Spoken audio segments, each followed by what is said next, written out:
Once upon a time, there lived an odd little witch in an odd little house. She spent most of her days tending to her odd little garden and resting in her odd little chair. On this day, however, her sleep is interrupted by an odd little noise. Who's there? Get up.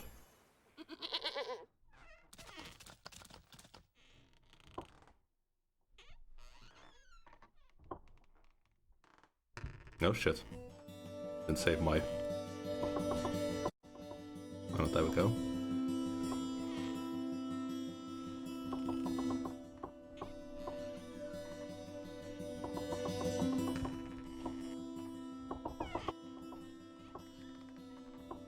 Yeah, I think that's good.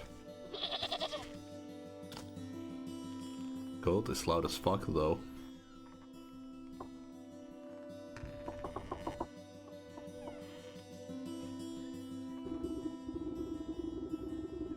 You devil, how dare you wake up young lady from her beauty sleep? Ushu, get out of my house, you mindless beast. You're making a mess. With a swift kick in the rump, you boot the ghost through the front door.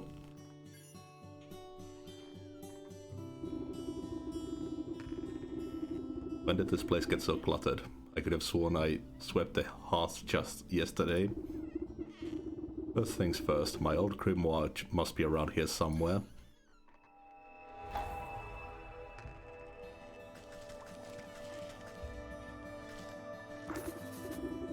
Here it is. Lighter than I recall. Your grimoire contains all of your craftable recipes. You can open it at any time by pressing H. Sweet. All my recipes are missing. That damnable creature has chewed up all the pages of my book. There's my belt. I'll need it to carry my things if I'm to confront that beast. I must have left it in that trunk over there.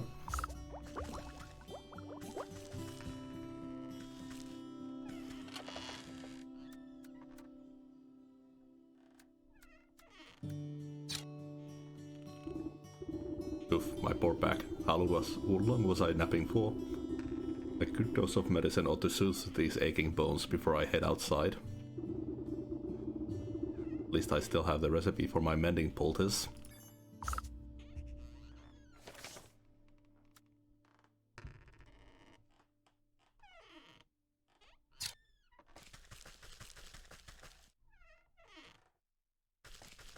Nope.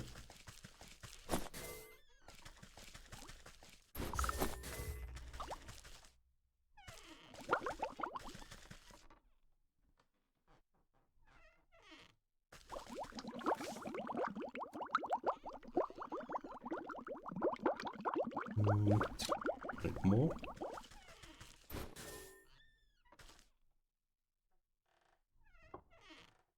It's very loud so far.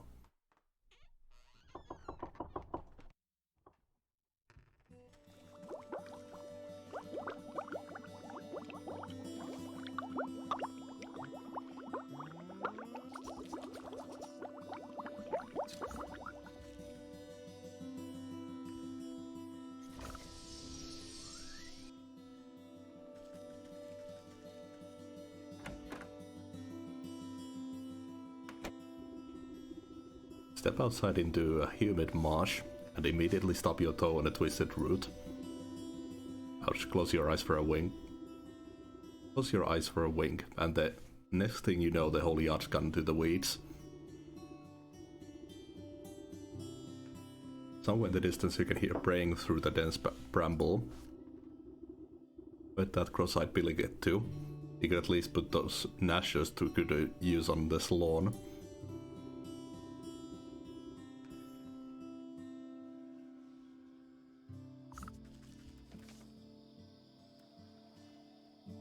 No.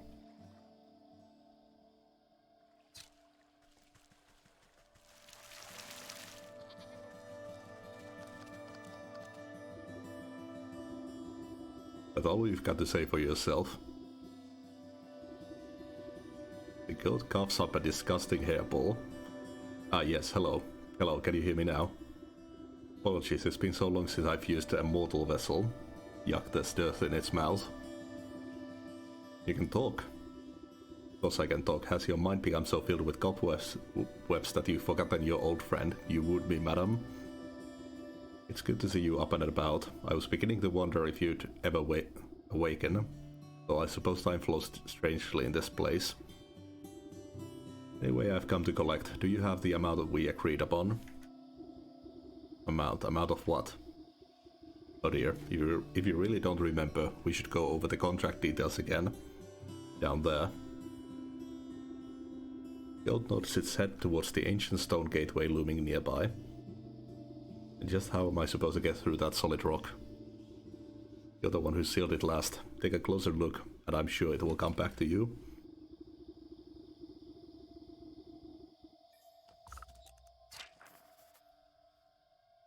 Weaknesses. Unveiling powder. An unusually large standing stone wrapped with enchanted engravings. Don't underestimate your senses, my dear. You may be old, but you can see things others cannot. Hidden weaknesses lying below the surface. Ah, I can see it now. There are shallow runes etched onto the surface of the stone. They are too faint for me to read. Powder of Unveiling ought to do the trick. If you hadn't made a snack of my book, I wouldn't have to transcribe my recipes. I shall not be held liable for any losses or inconveniences incurred as the result of abyssal possession.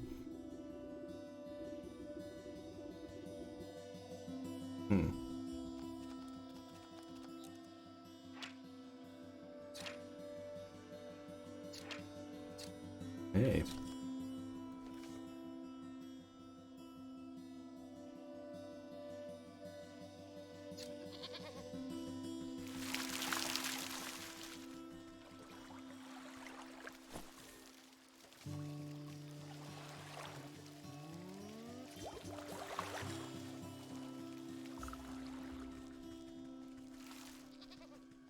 Very nice art style.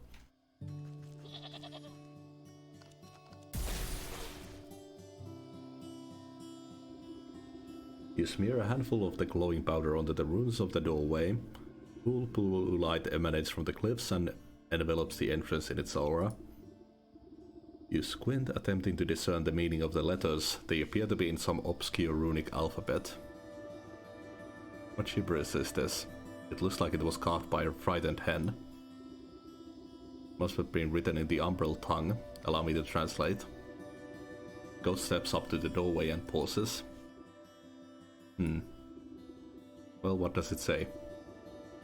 Goat swings its shaggy head towards you. Dark matted wool obscures the creature's beady eyes. I cannot see. Smart arts, thank you for the follow. Unbelievable, what help are you then? How are you doing? I didn't come here to help, I came to collect. Now do something about this mop of hair, would you? Fine, fine. I think I have some rusty old shears down in the garden.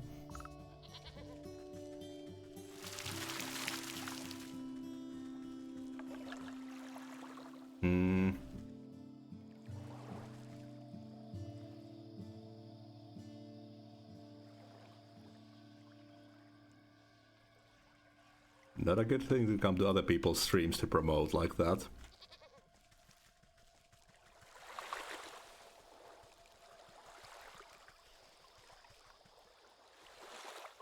Garden guest. Oh, this one.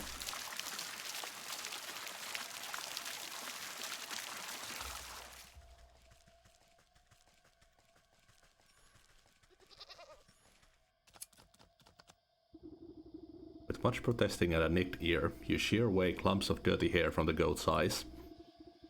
Ah, much better. Oh my, were you always this grotesque, or is my memory failing me as well? Watch your tongue or I'll give it a good snip too. Now can you read the runes or not? Yes. Face beneath, she sleeps alone, tokens given up to the unknown. Fires of 4 shall unroot the stone. Braziers burn and wait the crone. Crone, who's it calling a crone? And what are these tokens I'm to burn? Perhaps you ought to take a closer look at those braziers.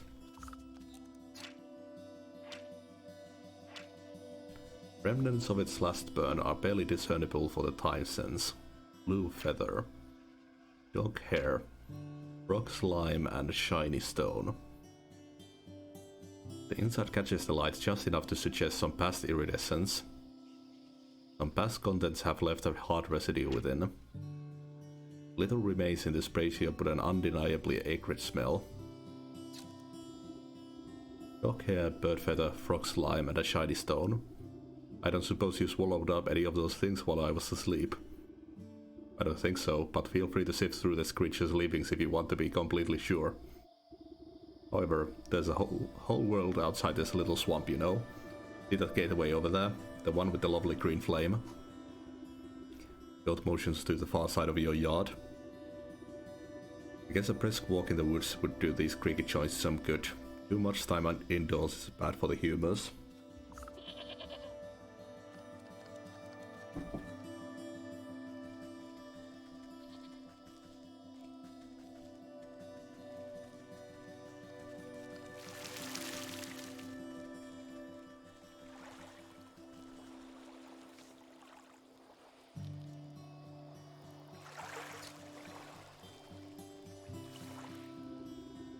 Thick tangled vines have overgrown the ruined entrance. Something sharper than your fingernails will be needed to get through. Nipping and tearing, your shears make short work of the bramble.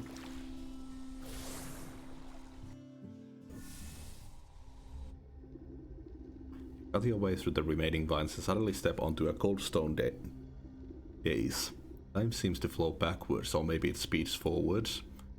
An oppressive star-filled void stretches as far as you can see, though there is no wind or sound in this void. A warm fall breeze and the chirping of birds seizes your attention. A doorway.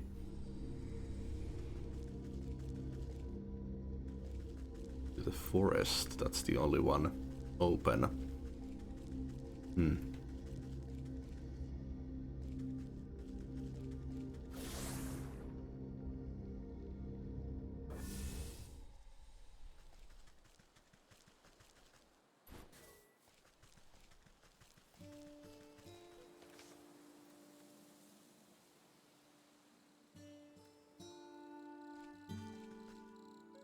There's a blue bird. A woman spins around on her heels so quickly she nearly hits you with her spyglass. Ah, you startled me. Can't you see I'm busy with my scientific research? Research? What is it you're looking for with that contraption? Why, the famed indigo tufted forest lark. They're said to be native to this forest and this forest only. Have you seen one perchance? You glance upwards at the small blue bird perched atop the oblivious woman's hat. I haven't, sorry. Shame. Well, it's never too late to open one's eyes to the wonders of the natural world.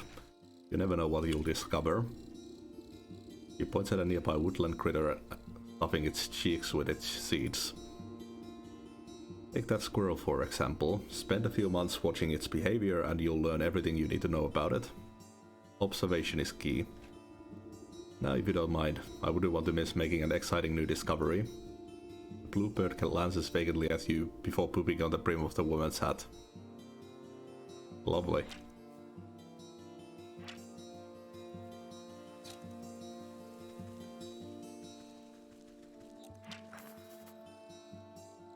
Possesses an energy far outpacing its tranquil home.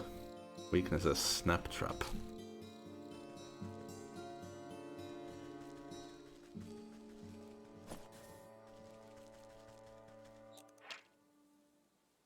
Snaptrap again.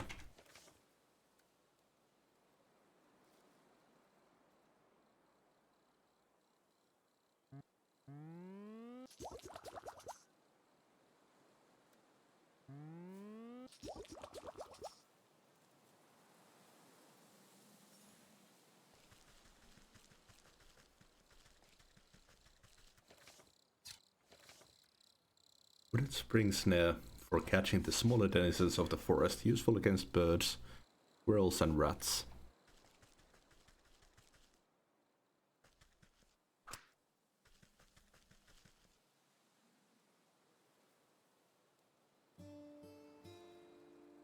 Well.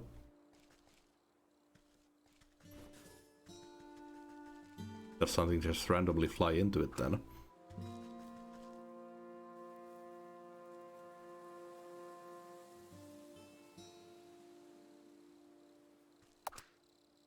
Oh fuck.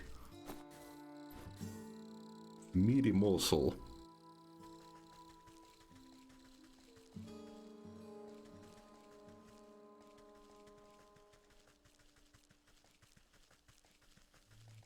Oh, it's Gaston. Evening, ma'am. Come to check on the pottery. I'm afraid I just fired the kilns up, so there'll be a while still. Pottery bar. I was just admiring that fine canine over there. You point to a scraggly looking mud patrolling the yard. May I give her a petting? Oh, you can try, but I wouldn't if you value your fingers. She's a touch bitey today, and doesn't much like people going near the ovens. I have a way with animals. Surely I can find something to calm her down. The Porphic morsel and shears. Foul-tempered, snaps at anything that comes too close. Got the meaty morsel.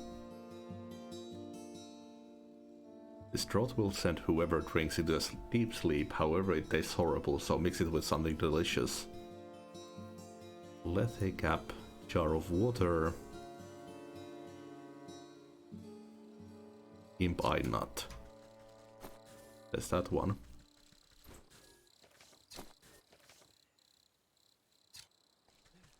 Ooh, can I get some water here? Oh man, oh jeez. I don't know about this. You tap the man's shoulder and he nearly tumbles headfirst into the well. What's the matter with you? I could have fallen in. And perhaps you shouldn't be leaning over the edge, like some wobbly stalk. What's so interesting down this well anyways? Well, my grandpapa used to tell me people drop all sorts of treasure down there. Just waiting for someone to dig it up. Got myself a trowel and thought I'd give it a go. Put the ropes out, and it looks awful dark and damp.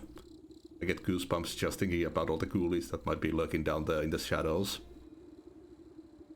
Ever consider that the ghoulies might get goosebumps thinking about you lurking up here in the sunlight? No, not really. Not sure if that makes me feel any better about them, actually. Really, maybe the business of treasure hunting isn't for me after all. Here, why don't you take my trowel? I don't think I'll be needing it. You can go down into the well and see those ghoulies yourself. Sure. This old well is deep and dark. You might be able to climb down into it, but the rope has long since rotted away. You toss a length of strong homemade rope down into the darkness. Seems like it should support you without much fuss.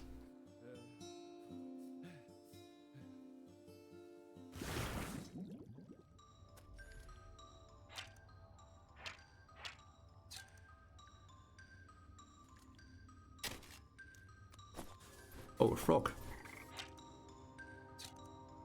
Catching net.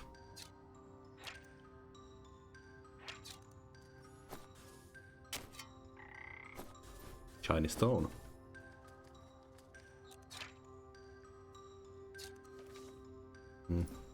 Not giving me a recipe for the catching net yet.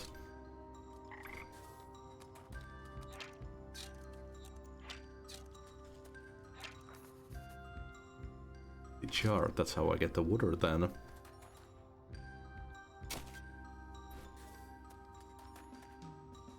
Getting some clay for making the jar, I suppose.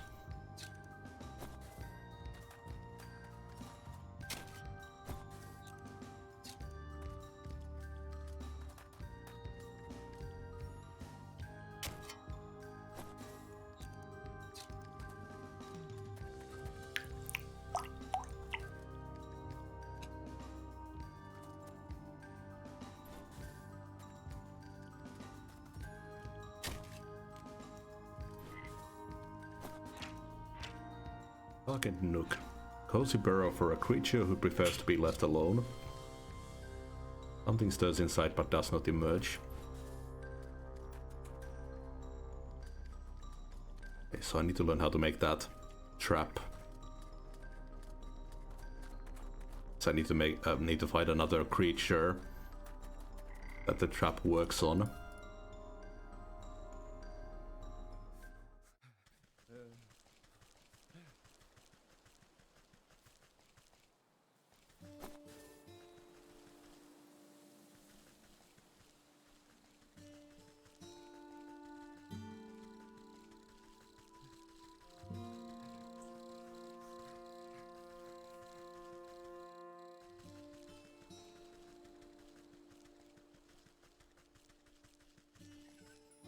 No.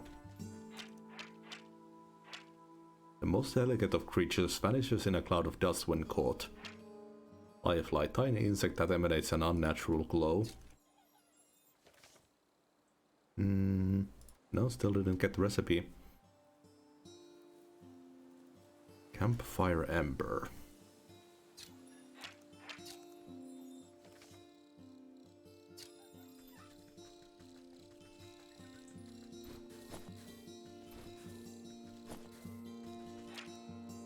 Stag. Stylized image to flatter the self-proclaimed ruler of this region. Commissioned by him, of course, and promptly forgotten.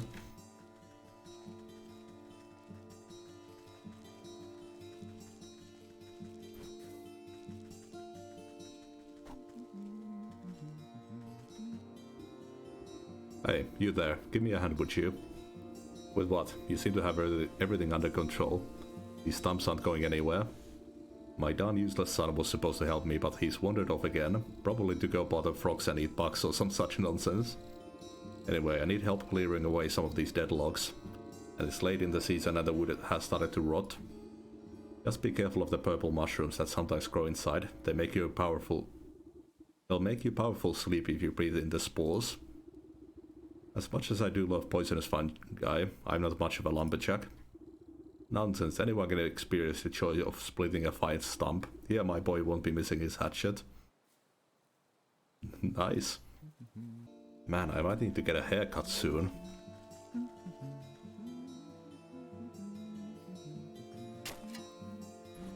Ah, campfire embers. Yeah, it's annoying because of the hard water here. It like clumps my hair together and makes it really warm.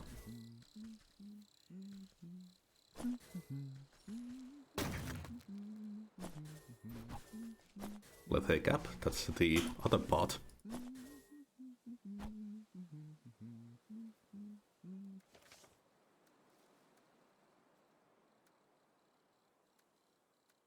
Okay,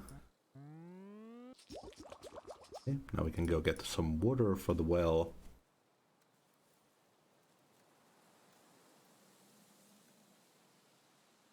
That's the last part for that thing.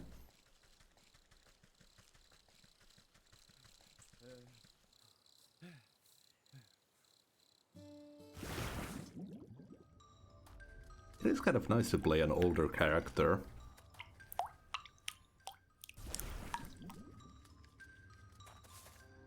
The water dripping sounds are so loud.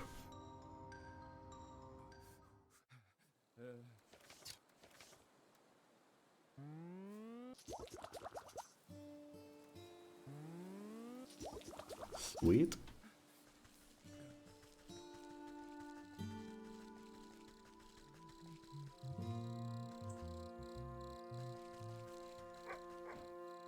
Up.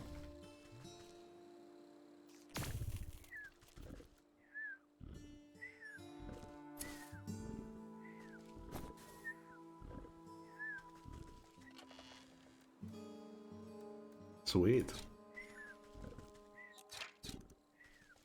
Oh, there were some free empty jars here. The hell is that? Suit sprite. Tiny dancer born of what once was. Kind of like in Spirited Away.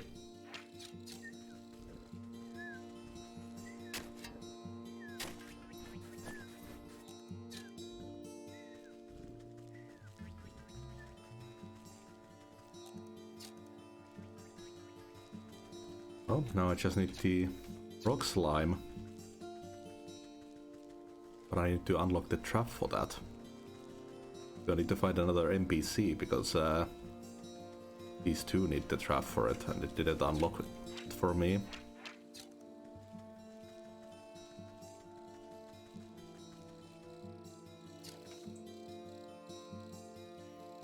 Very nice little map.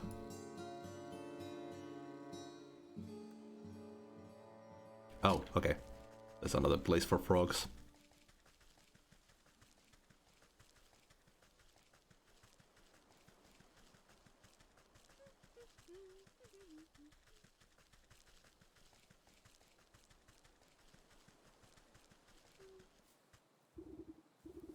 Oi lady, what's with that great stinking pot on your head? I would ask the same about all those stinking frogs in your trousers. Oh, you're just jealous. The boy fumbles between trying to wrangle all his frogs and swiping it ineffectually at the wayward fireflies with a shoddy-looking bug net. Chuckling a little more than you can handle, eh? What exactly are you hoping to accomplish, flailing about like that? Are you daft? Me frogs are hungry, so I catch some of these fireflies to feed them. Takes another wild swing, missing his target entirely. Why don't you let me take a few of those frogs off your hand for a moment? That would let you swing that net properly. Oh, I see how it is. You're after me precious prizes. Well, how about I give you the net and you catch me some fireflies?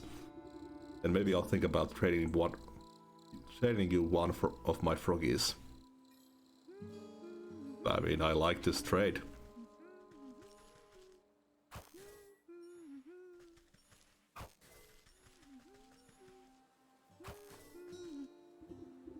Well, these hoppers aren't going to stick around with empty bellies. The faster you catch those fireflies, the faster we can eat. I mean, the frogs can eat. Oh, this is the lumberjack's kid. I thought it was the guy at the well.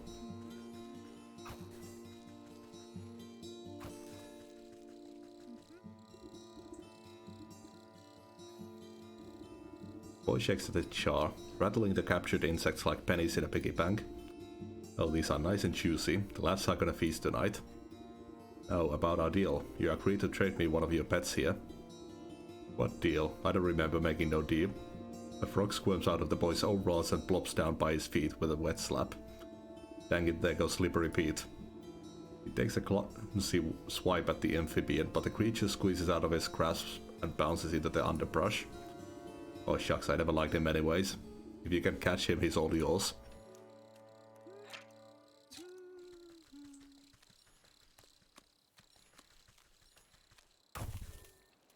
Nice. Rock slime, blue feather, shiny stone and dog hair. That's all I need for those braziers. I should head back home now.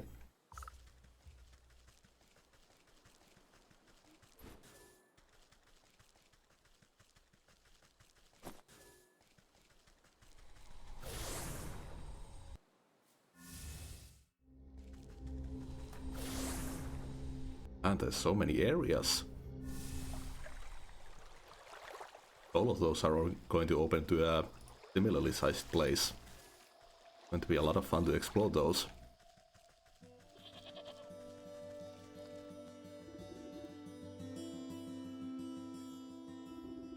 The dog hair takes a moment to fall from your fingers, fluttering down into the basin one by one.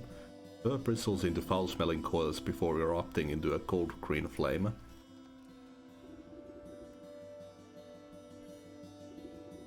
A strong force pulls the feather down into the large basin like a magnet. It bursts into a bright flash of light as cold flames engulf its essence. The brazier waits an offering. You gently squeeze the globs of wet slime from your satchel into the basin. The mucus bubbles and pops before cold flames reduce it to a fine, odorless ash. You drop the stone into the basin with a resounding chiming sound. Fractures trace across the pebble before it cracks open, and a cold green light swallows it with its flames. The emerald flames of the braziers play strange shadows across the stone doorway. You watch as fingers of shadow crawl up to the rock face and crack open the solid granite. like a stale bread. The stone crumbles away in the darkness, revealing a yawning stairway, descending down into the cold earth. After you, madam.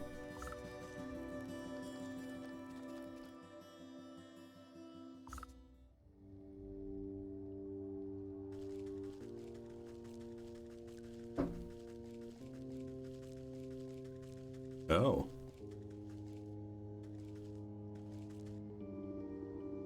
Encased inside a gilded crystal coffin lies the body of a young woman.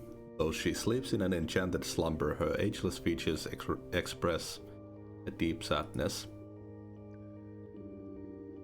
Sound of cloven hooves echo against the marbled floor as the goat comes to your side. Quite something, isn't she? Do you remember bringing her to me? I brought her to you. Why? Who is she? I haven't the faintest idea. All I know is you brought her lifeless form to my doorstep and begged me to save her soul. Save her from what? And why she's asleep? Why, from the 12 wicked souls whom you said wronged her in life. Villains who deceived her and cheated her and broke her spirit.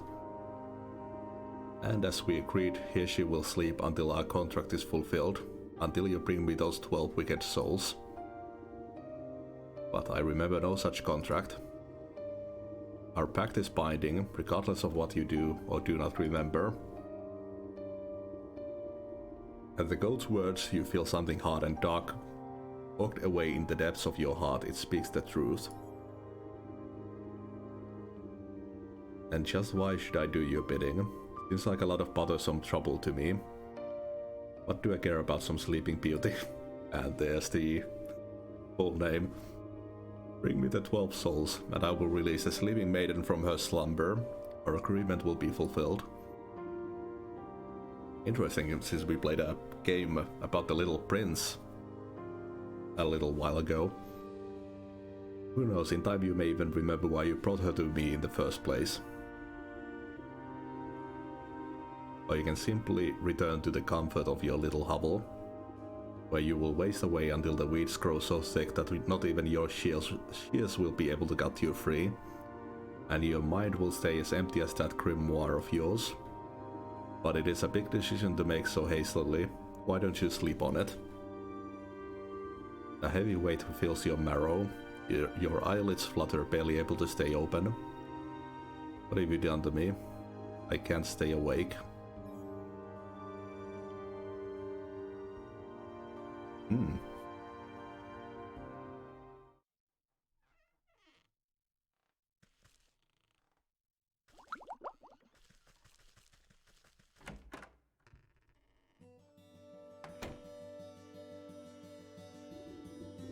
Good morning. I trust you've made up your mind. Will you collect the souls I've asked for? Or would you prefer to stay stuck in this festering swamp? Alright. No need to get your horns in a twist. I'll do as you ask. You haven't given me much choice. Splendid. As it happens, I can already sense the first 4 souls we seek. 2 are in the forest, another in the swamp to the north, and the last in the fields to the south. Could you be more specific? Near a shapely stump, perhaps inside a tree with a face, by an overgrown mushroom grove. Why do I look like a compass? Go out there and look for yourself.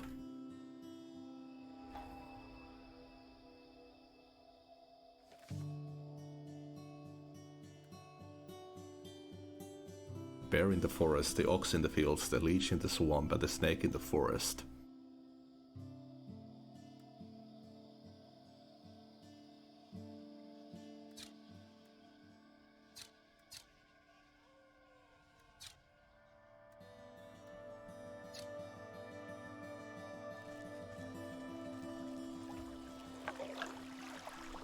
Okay then. Oh, maybe that stag is one of these souls.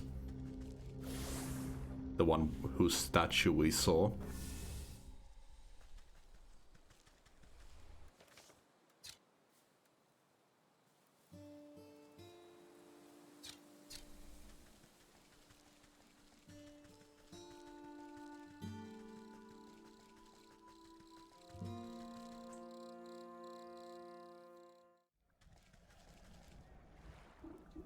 Oi, stop right where you are. Yeah, no one but soldiers are allowed into the Lakeshore's camp. And you don't look like no soldier. Dingus and dongus. Yeah, that's not a standard issue helmet. I just came to visit my son. I don't think so. The captain said no visitors. So buzz off. Yeah, unless you're the quartermaster, you ain't getting in. Hey, where is that nervous wreck anyway? You ought to be back with that shipment of honey by now. Mm-hmm.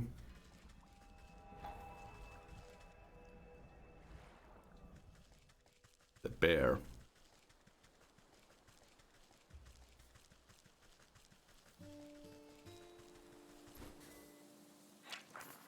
Goblin. Talks big, but is cowardly at heart.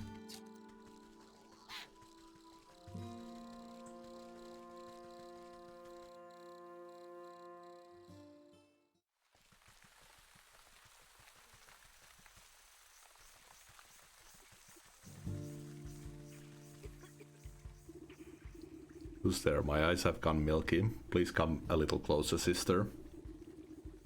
I don't believe we've met before. Why do you call me sister? I don't need sight to see someone who's also signed a dark contract. The woman looks blindly through you, though you can sense her focus. Contract, so you've had dealings with that damnable goat too. What sort of pact did he rope you into? Oh, you know how it is. I was young and he weren't no goat when I knew him. We used to dance naked under the blood moon and raise the dead to frighten dull country folk. But it's ancient history by now. Old age comes for us all, and eventually you've got to hang up the sacrificial dagger and settle down to the comforts of retirement. I know the feeling. I miss my cozy chair and little fireplace. Seems like a fine spot you've got here. Well, it's not all posies and pumpernickel. He clutches worriedly at the moth-eaten blank in her lap.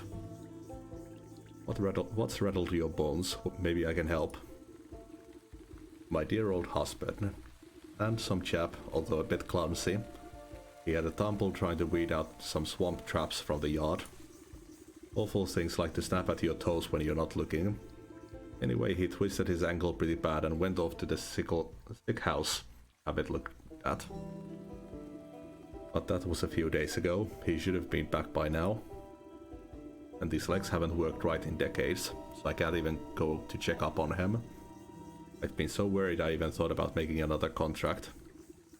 Don't you dare, you just wait here. I'll go find him and see what the bother is. Thank you, sister. The sick house is down the road to the west. Be careful of the critters along the way. They've got a taste for blood. Lovely. Bait stick. They've never been this big before.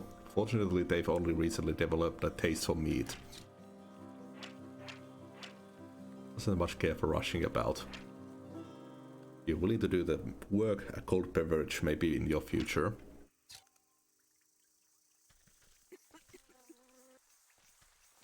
A leech.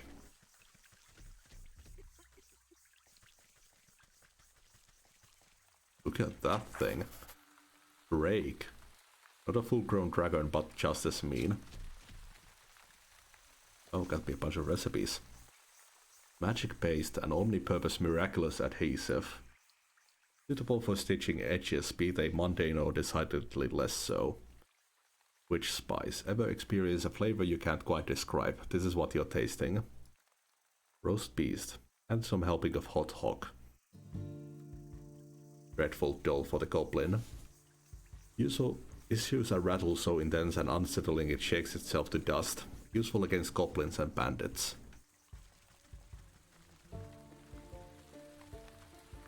What the hell is this? Rising body. Plant growth throughout has lifted this body almost to standing. Still dead though. Jesus.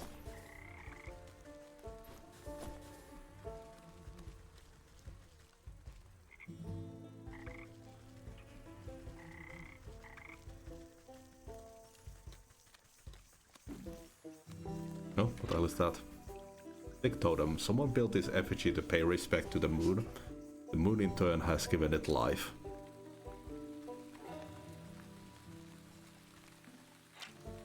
Suspicious stump. Rot has given way here to something. The thick moss growing on this massive fallen trunk seems to recoil at your touch, revealing strange etchings on the bark below. Slowly a spark of swirling energy seeps forth from the waterlogged wood, until an ethereal doorway opens before you. Oh.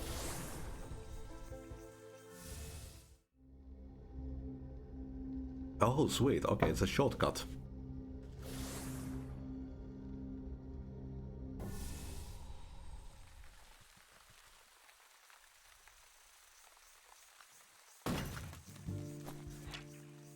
Poisonous newt.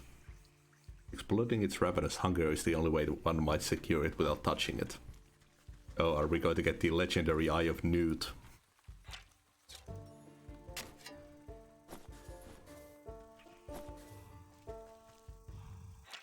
Oh crap. Troll. Impassable Hulk, unless perhaps he likes you.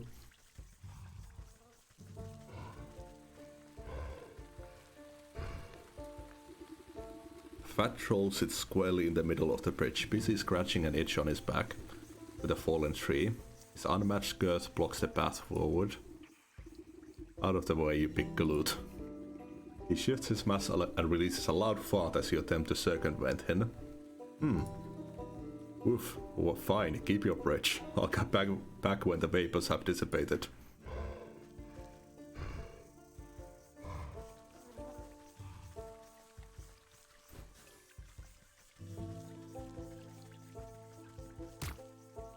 Oh, nice. Look at these leeches. Weakness spirit souls. Tiny biter, though known to have some medicinal uses. Had to close the window there. Scraping the roads outside.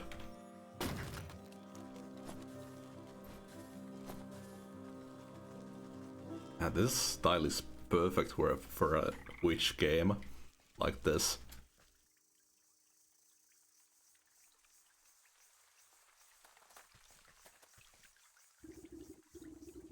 Hold on now, the sick house is full to the brim and festering with disease. Don't you know there's a deadly plague going around? Plague, you say? This is the first I've heard of it. Oh, it's terrible. It affects the young and old. The healthy and infirm alike. We're so swamped with patients I can barely catch my breath. But what are you doing out here? Shouldn't you be inside tending to the ill? We've just got so many bodies piling up. Someone has to bury them before they spread the sickness further. She drops her voice to a whisper, looking ashamed. It's gotten so crowded I've even had to dump some in the swamp. Oh, is that the rising bodies? That seems unethical. But don't worry, the leech is inside working her miracles on the other patients. They couldn't be in better hands. The leech, that's the doctor of this place. The best in the land. I don't dare think about how much worse it would be without her skills. I need to speak to her. I'm checking up on someone who came through here. Sorry, I cannot in good conscience allow a person of your years to enter such an infectious space without proper inoculation. But with all the patients we're low on medicine, and I'm afraid I don't have any to spare. Ah, what's a simple booster shot made from anyway? God, fuck's sake. There's plenty of medicinal ingredients right here in the swamp. I'll go get them myself. Well, it's a pretty basic prescription. If you bring me the components, I'll be able to mix and administer it. Then you can go inside. I'll need 3 milligrams of buck ichor extract. I never know how to pronounce that. Ichor. 5 grams of toxic thistle powder and some lazy grass to numb the pain. Okay.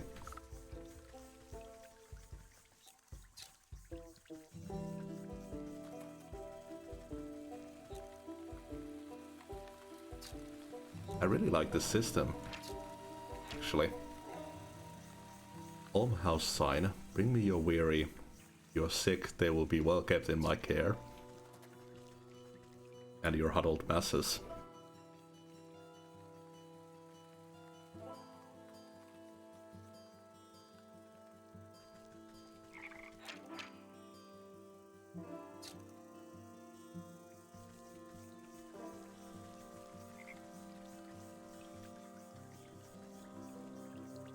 Bug ichor. Be these dragonflies.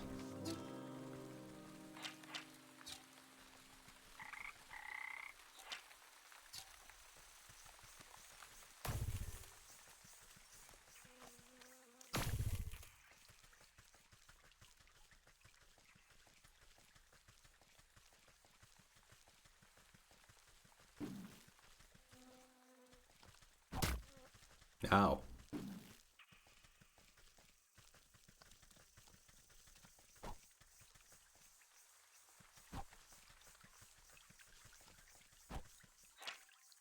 Ah, okay, I need to use the snack of wine to stun them. The swamp is full of them. Fat with blood of anything they catch up to. Yeah, that's probably getting some kind of blood. Must be the dragonflies that I need for the ichor.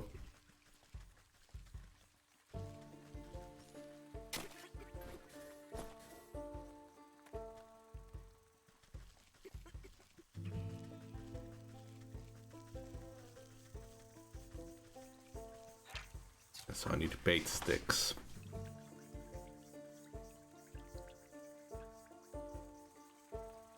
Tempting but deadly, morsel for meat-eating critters, useful against newts, dragonflies and bats.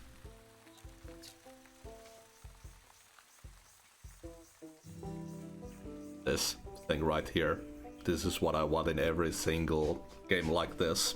Tell me where I can get the damn resource. Or at least a hint of some kind.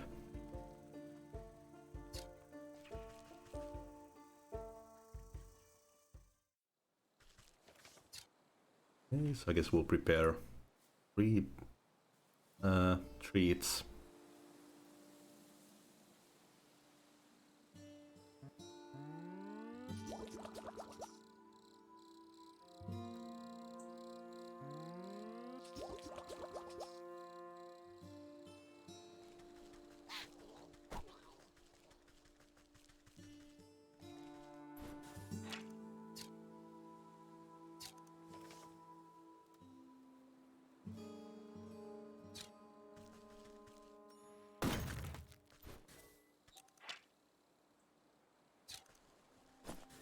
Another guard dog.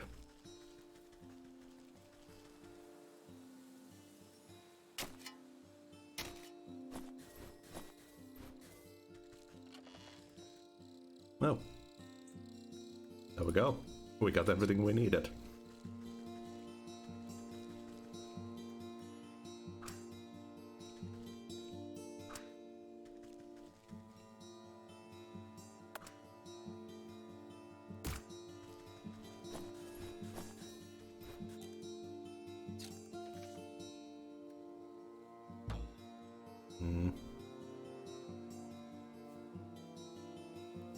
Toxic thistle.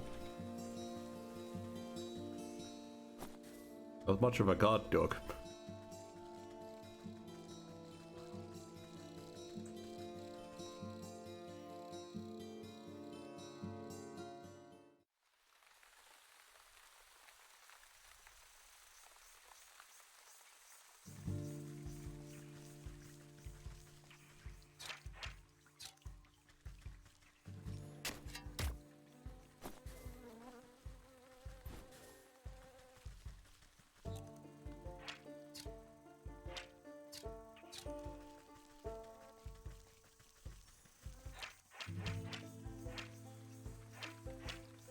Even in the least likely of places, this tenacious ivy always finds a way.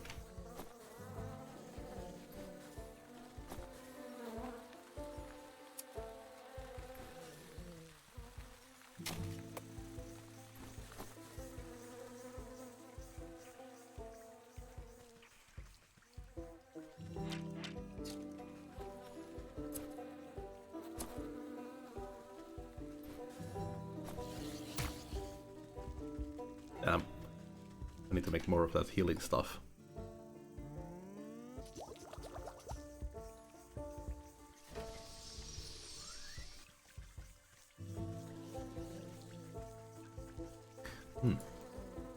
Just before the stream I tried some deep fried cauliflower It's very interesting. It actually like messes with my mind a bit.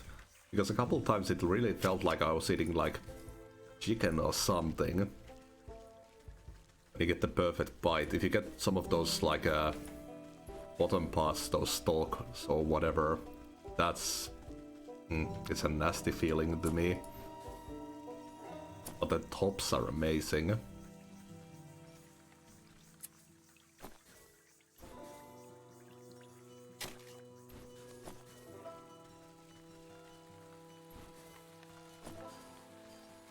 What's this?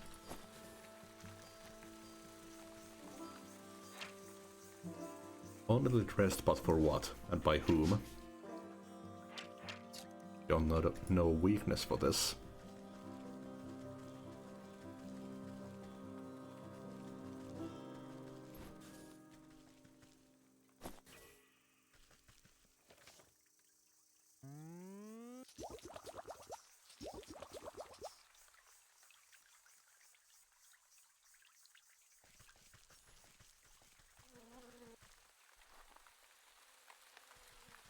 Does it work like the bird?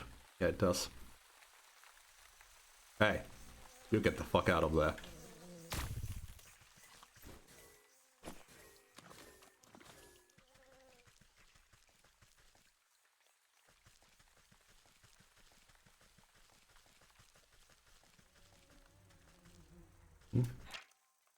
Eerie somehow manages to make the swamp even less inviting. I destroy it.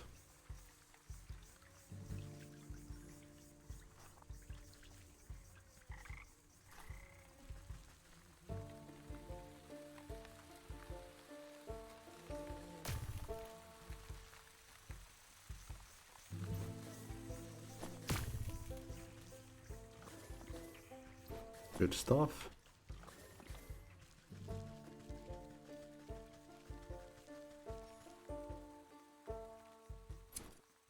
Gave more than I needed, but I can probably use those for crafting something later anyways.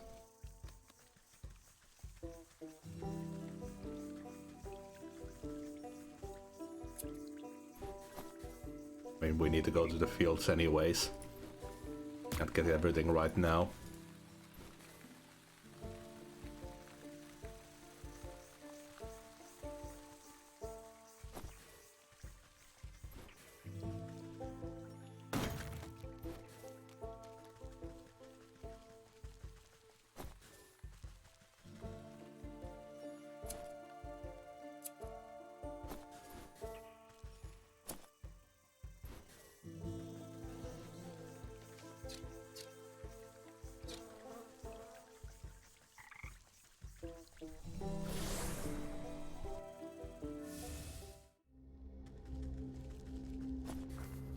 No. And thrown sharply against the ground, this seed will spirit you back to cozy comforts. Oh, nice. Earth seed.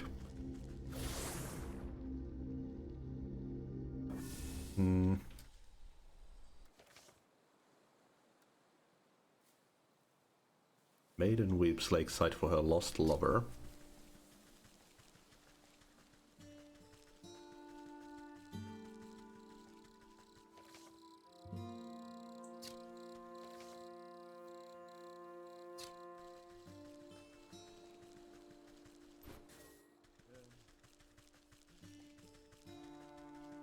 Okay, this is open now.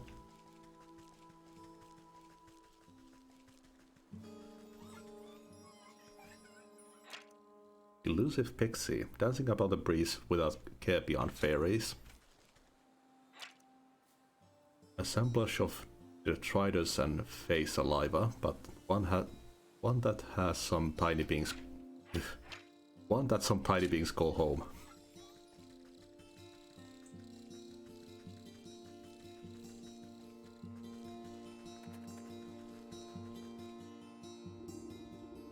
You approach a young woman weeping sorrowfully into her palms. She catches her breath for a moment and looks out longingly over the placid lake. Oh my sweet songbird, why have you forsaken me to a life devoid of your love? Tears well up in her eyes as she buries her face once again. You consider leaving this melodrama well enough alone, but something about the poor girl reminds you of the maiden slumbering under your house. You draw out a tattered handkerchief and offer it to the maiden.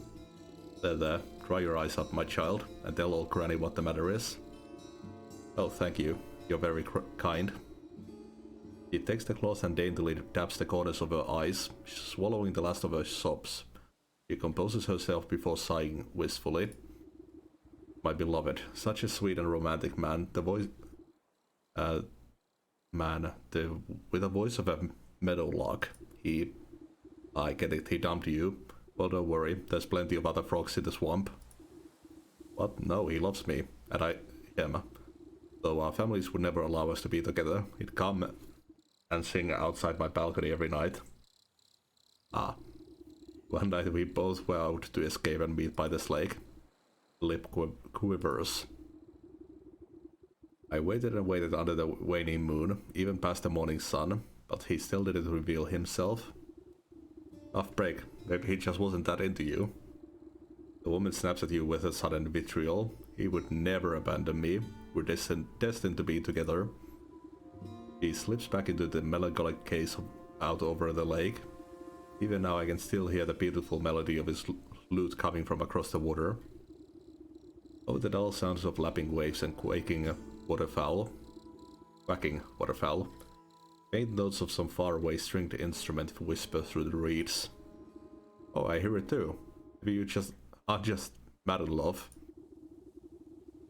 Coming from somewhere in the middle of the lake, he's out there somewhere. I just know it. She crumbles into another dramatic bout of inconsolable tears.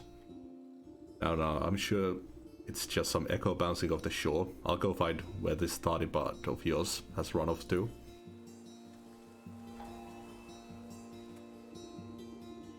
The music seems strongest on this shore, but even here you can't quite place the source. It seems to be emanating from the half-sunken ruin poking out of the lake's waters. Maybe that fool part's hiding way out there. But I swim as well as hens fly. Suddenly some unseen voice chitters mockingly into your ear. Oh ho, hee hee. The musical man you'll never see. You spin around but no one is there, just nattering laughter bouncing on the wind. Who's there? Show yourself, spirit.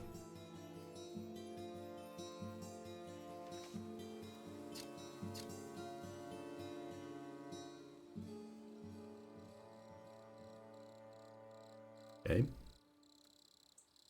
Unveiling again.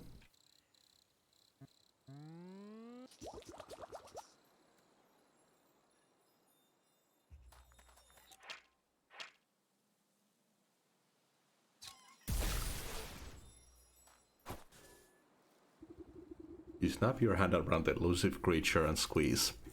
Let me go, you nubbly bot. You're crushing the life out of me. You trifling little pest, what do you know about this music? Music? What music?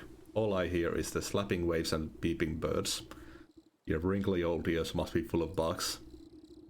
Don't you play smart with me, I'll pop off your head like a daisy. Oh, you mean that music? It's the sound of the snake's traveling circus. I thought everyone knew that. Circus stays still, but the door's the thing that travels, you see. And right now the door's out on that lake, but you'll never get in. You give the wretched sprite a good shake, and shower of glittering dust sheds off its wings. Tell me how to cross the lake, or I'll make a necklace from your teeth. Only fey folk can show the way. Dirty fairies build a bridge. Keep all you big folk out, unless the snake invites them in. You're a fairy, aren't you? Where's this bridge? We're Pixie, not one of those flampy-pampy mushroom herders.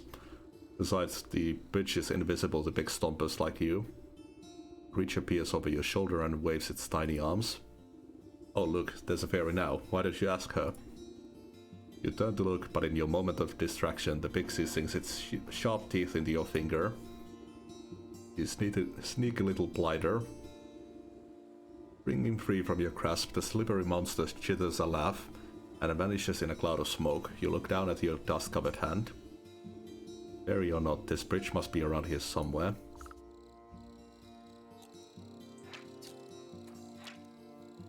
Once perhaps a part of a lovely plaza, now little more than a birth bath. Pushing aside thrushes and cattails, you find a strangely carved pedestal. It might be mistaken for a birth bath if you didn't know any better. As you run your finger around the edge of the bowl, the remaining pixie dust on your hand flakes off, as if drawn in by an invisible force.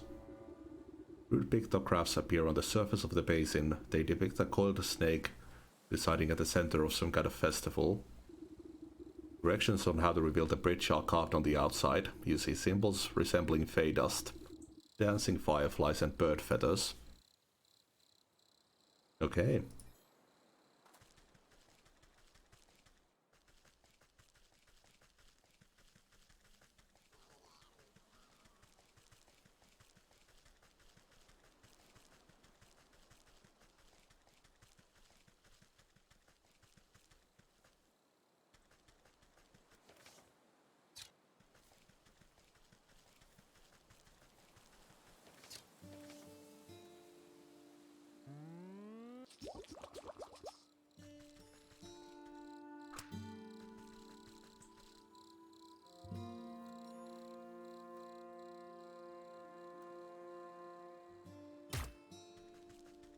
Nice.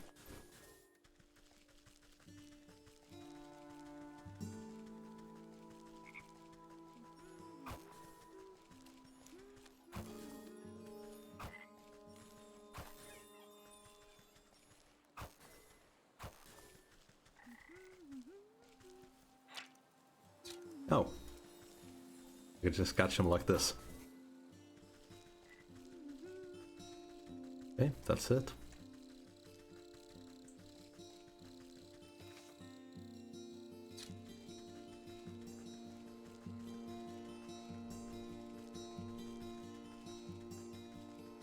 This game is just so pleasant to look at.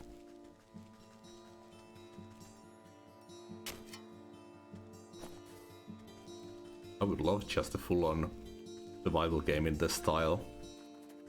I guess Don't Starve kind of has that, but not quite this fantastical.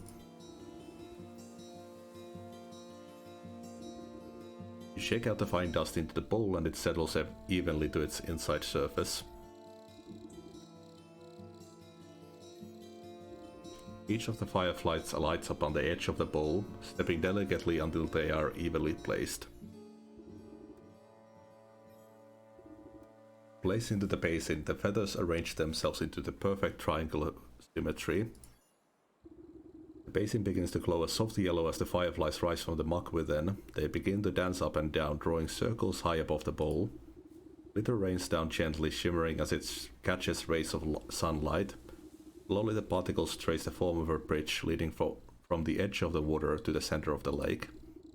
You tentatively test the strength of the spectral walkway, and find that it is strong as if it were made of solid stone.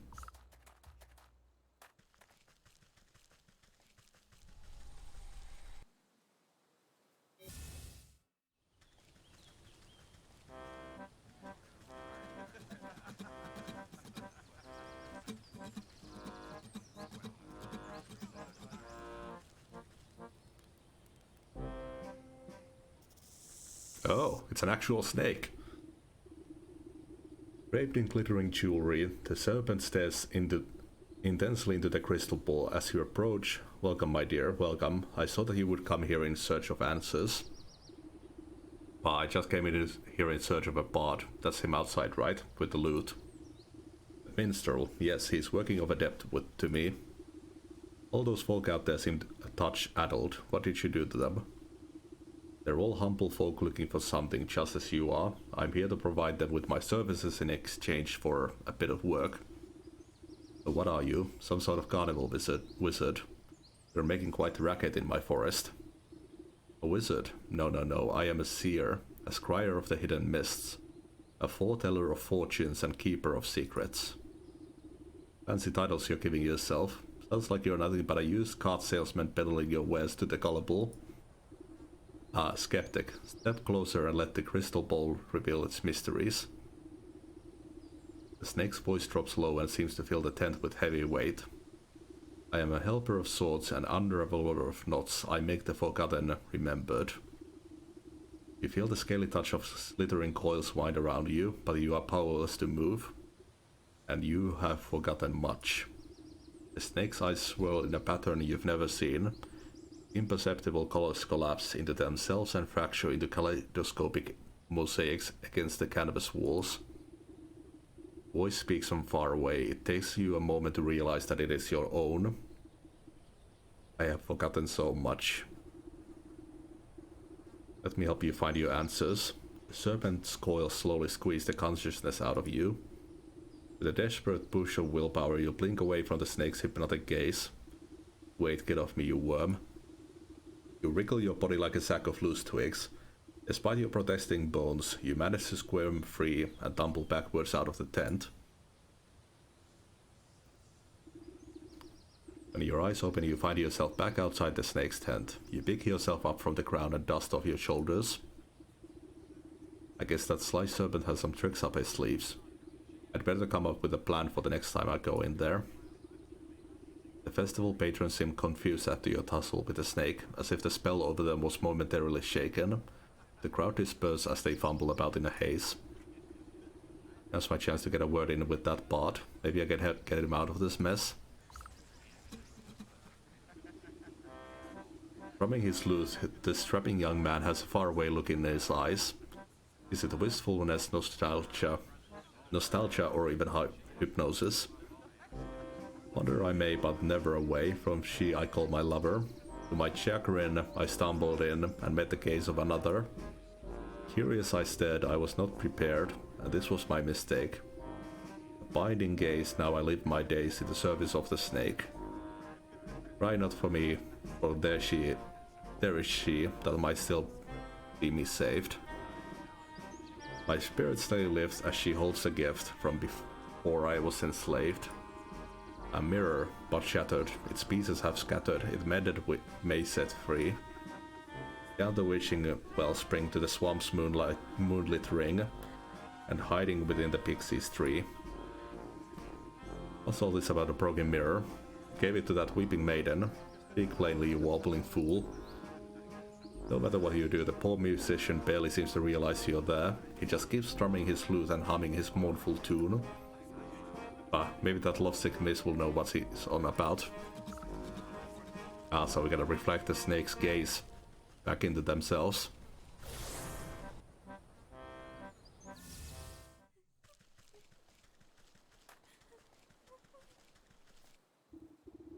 Oh, still my beating heart. Have you any news about my dear sweet love? I found him at the carnival, but he's been mesmerized by the snake. Unless I can break the spell, no one in that carnival can leave.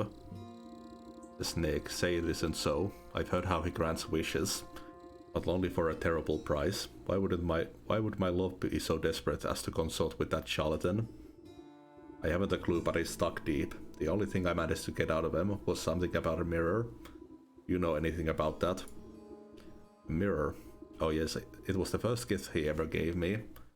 From inside her bodice she produces a small cracked hand mirror. But one night it slipped from my balcony and shattered on the cobblestones. I tried to piece it back together, but I could never find the last 3 shards. This song mentioned something about a wishing well, a moonlit swamp, and a pixie tree. Keep that mirror close, I'll seek out the missing shards and I'll return them to you. Thank you. I should very much love to see it whole again.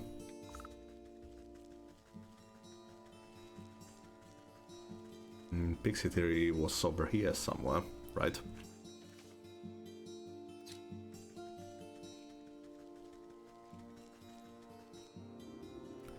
An old tree is littered with countless trinkets and bits of trash, glued haphazardly together to form a glittering hive.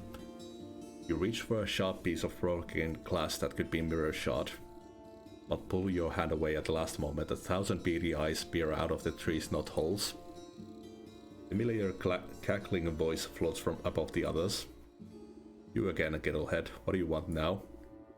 I've come for that mirror shard. Hand it over and I won't have to strangle you again. No way, we need shinies to keep gross fairy folk away. Best fairy repellent there is. But since when are fairies afraid of shiny things? Well, I don't see no fairies around, do you? Well, maybe we can work something out. Them smelly mushrooms herders have been encroaching on our turf, see? They've been building those stupid little stone shrines out of this. And worse yet, they've been hiring mercenaries to guard them. So we can't go anywhere near, but maybe a big stomper like you can take care of the problem for us. And then you'll give me that shard. Hey, if there ain't no fairies, we won't need no fairy repellent.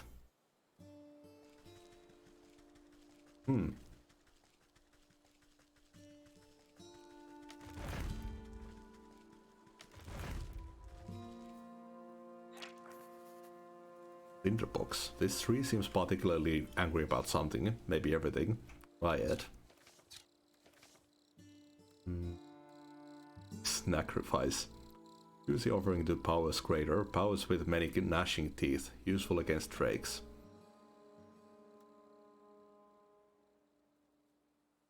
Rodent Lard. Especially bad for maximum combustibility. Burns longer than one would expect. Useful against dryads.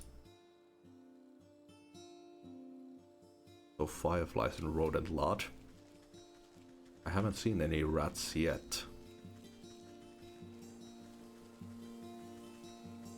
I mean, squirrel is a rodent too, though. Right?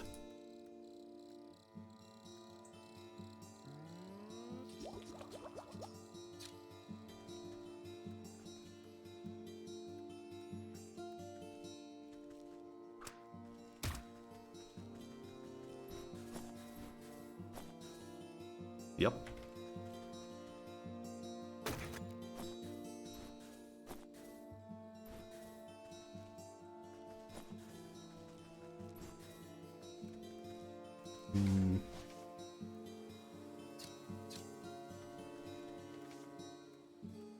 And then the fireflies.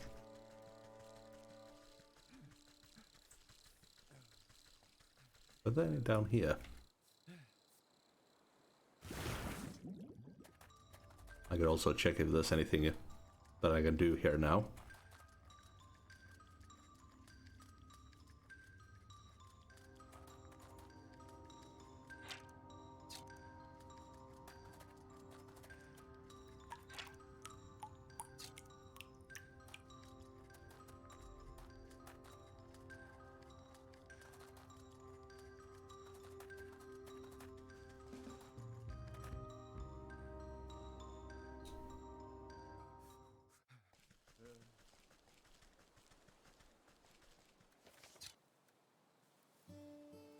Oh, that's the quartermaster there.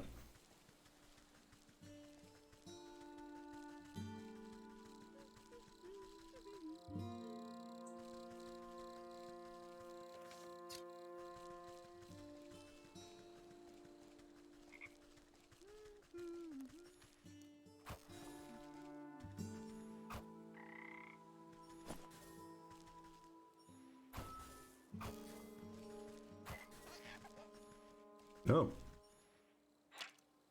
Changeling. Most mushrooms don't do this much wiggling.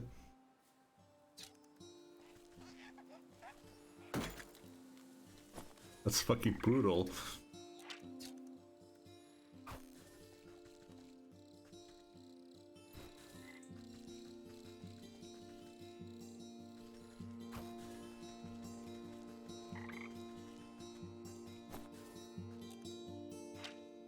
Okay.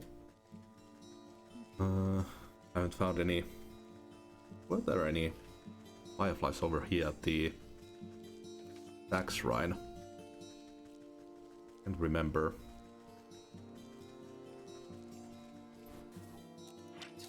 I do need some more of that rodent lard.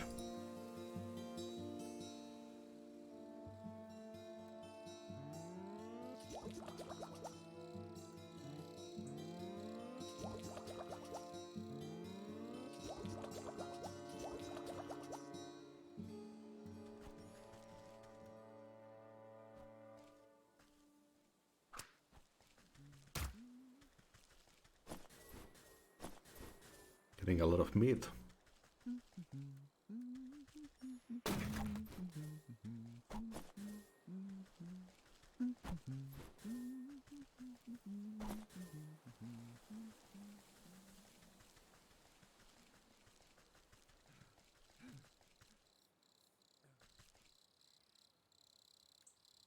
Oh man, he looks like the dude from Asterix and Obelisk.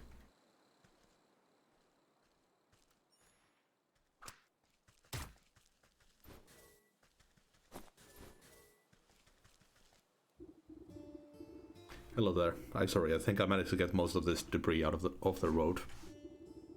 Looks like you've made a fine wreck. Although no, it happened to your cart. Yes, well, you see, I was sent on a very important mission by order of my captain, the Bear. The Bear, you say? What sort of mission?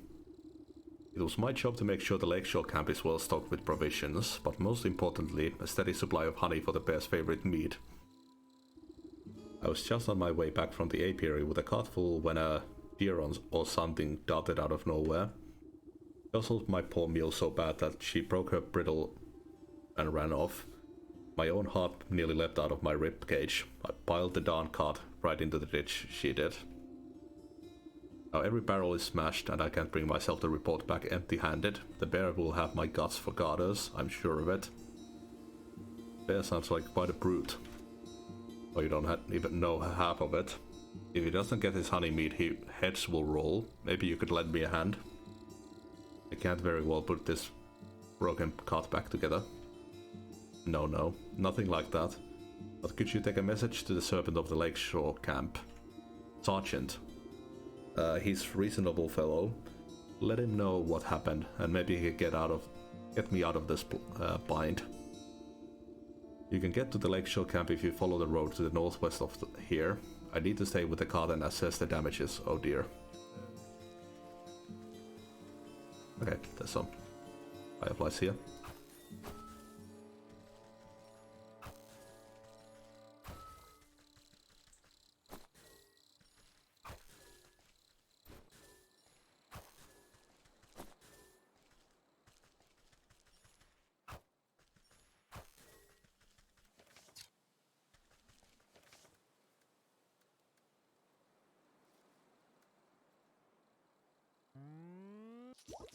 Okay, take care of that triad.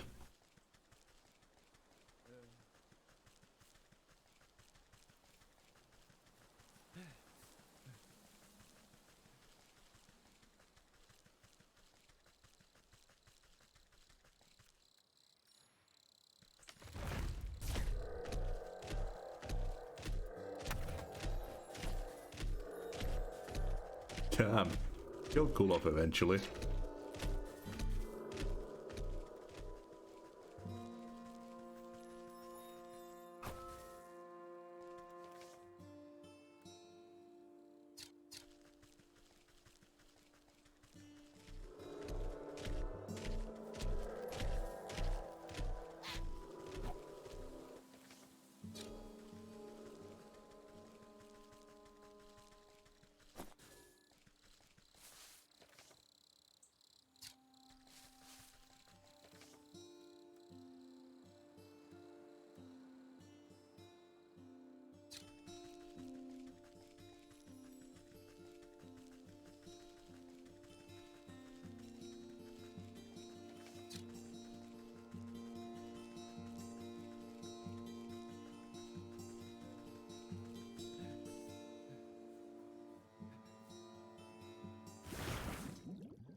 In the dark, that which shines attracts special attention.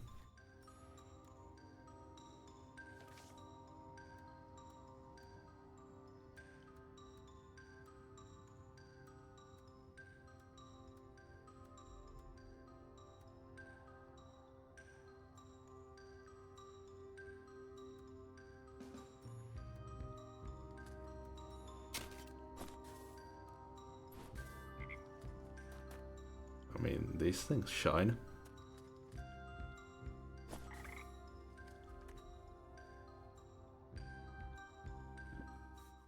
No idea.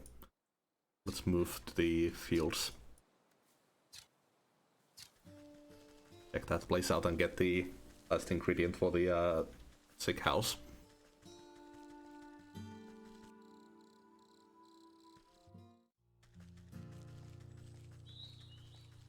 Oh, this looks really nice.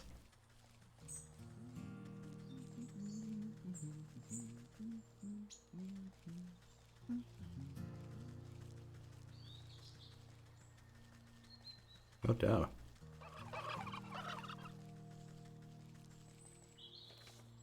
Oh, wait, the apiary.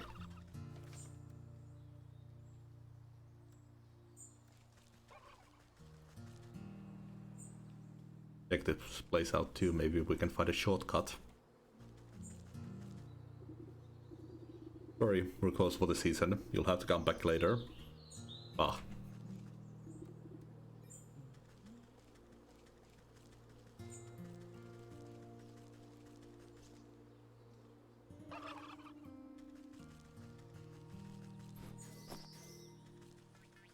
How many of these did we need?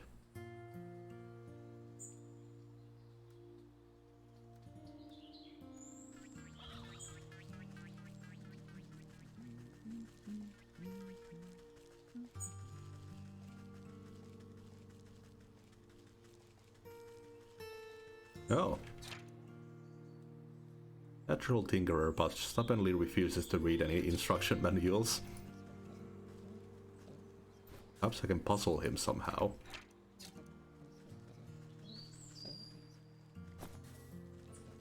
Okay, so another thing we can do yet.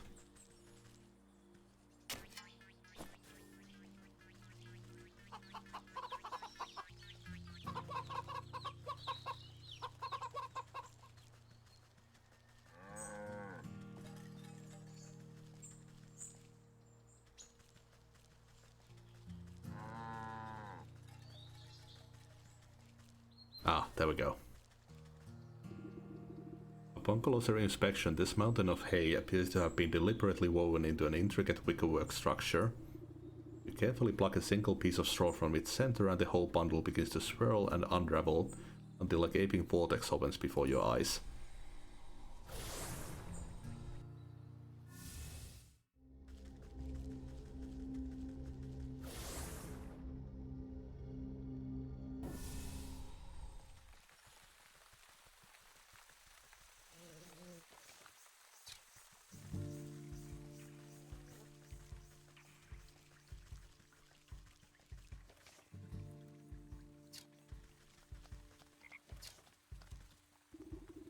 These animated wooden effigies seem engaged in a ritualistic dance. They march in stiff patterns around a reflective piece of glass embedded in the soft ground.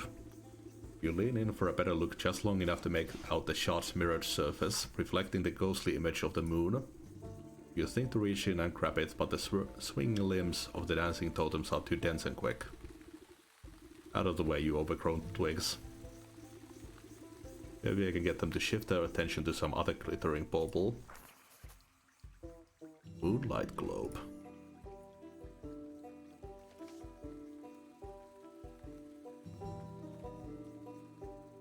Totemic moon drop. Glitter bomb. Oh, suit sprites.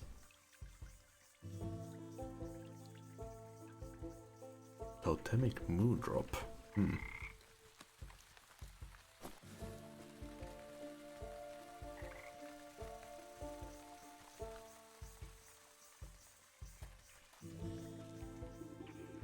I'll need 3 milligrams. Place a sloshing jar of ichor in the nurse's hands. She inspects it suspiciously, but doesn't ask where it came from. I'll need... You snap off a few spiny thistles and pass them to the nurse. She is careful not to prick herself on the sharp ends. The nurse takes the dried grasses you have been so carefully to keep on intact and immediately crushes them into powder. The nurse nods at you, gathering all the ingredients into a small hand-sized mortar. You hold your breath as she smashes everything into a slimy, stinky liquid. Not the most pleasant stuff, but I can assure you it beats growing lumps through where no lump should be. Think for yourself, one can never have enough lumps. The nurse shrugs at you, sucking up the bubbling mixture into an oversized syringe. She gestures for you to hold out your arm. After stuffing into your flesh several times, she fails to find any veins with the point of the needle. Sorry, you seem to have some strange physiology. Ah, give it here, I'll do it. You seize the injector and chap it into your arm without further fuss. Full sensation climbs into your fingertips. You doubt the medicine will have any effect, but at least it should make the nurse happy. There, I feel much better. Can I go inside now? Oh yes, yes of course. You should be immune to the plague for the time being. Just be quick. The leech is very busy.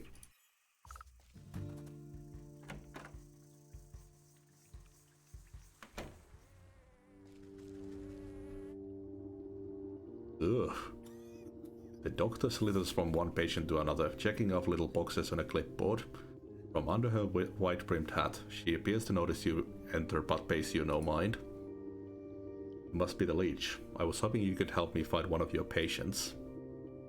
You have the symptoms: crackling of the bones, oozing the eyes, skin rot, perhaps a yellow liver. Let's get you examined. The leech extends her toothy snout, prodding your body and searching for some hidden malignancy. You slap her away with a swift palm. If it's sickness you're looking for, you won't find it on me. My dear, we are all sick with something. Whether it's a broken heart or a broken arm, we all suffer in one way or another. You peer through her tightly wrapped garments and see a deep darkness underneath. Despite the warmth in her words, there is a sense of hunger and urgency in her tone. I am here to heal the mend, to put all of your troubles at ease. Now tell me what ails you.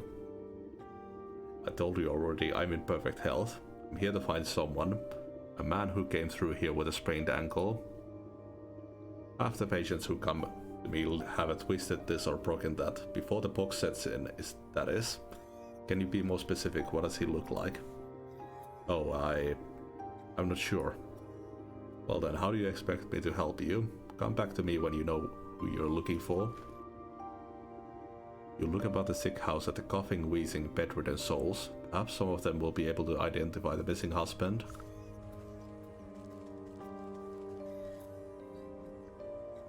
Can't find the short guy. Sorry, I can't help you. Don't know where that short fellow got to, eh? It's the beardy guy you're looking for. I miss that man with the beard. You don't know where that short fellow got to. There was a fellow with dark hair, dark eyes. They're sleeping, looks like they could use some rest. He had a darker complexion than me. Well, do you have any better idea who you're looking for? Shorter than most. But you need a bit more than that.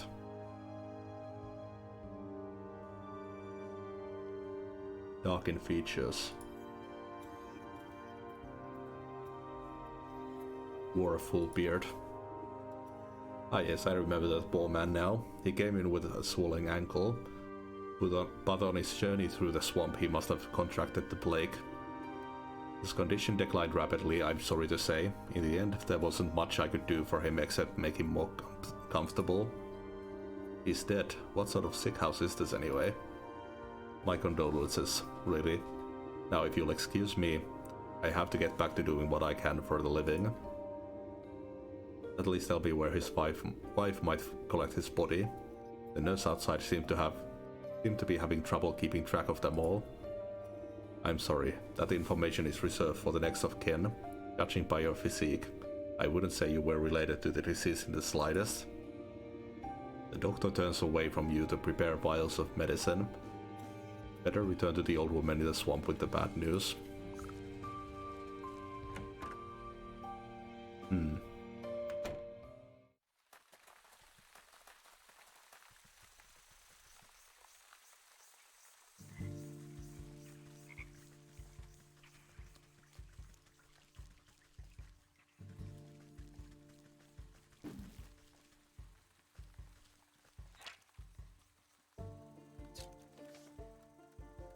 I wonder if I could get the totemic thing from these.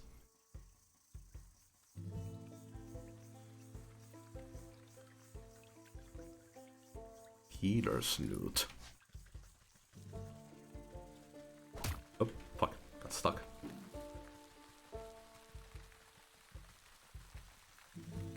Oh. What the hell is a skeeter? Oh, these things. These mosquitoes.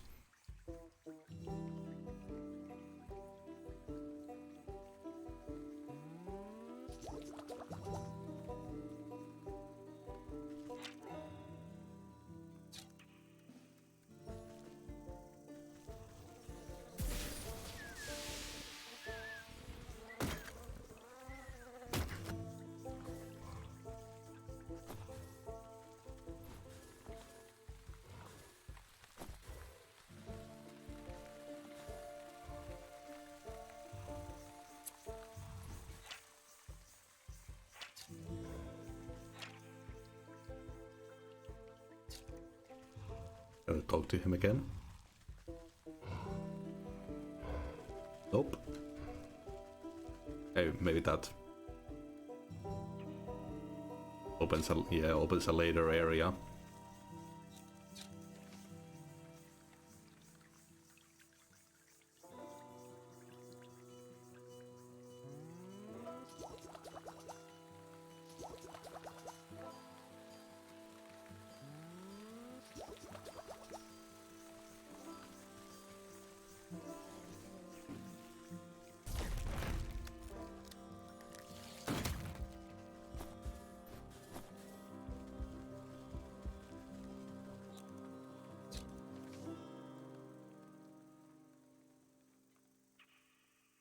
Oh yeah, suit sprites.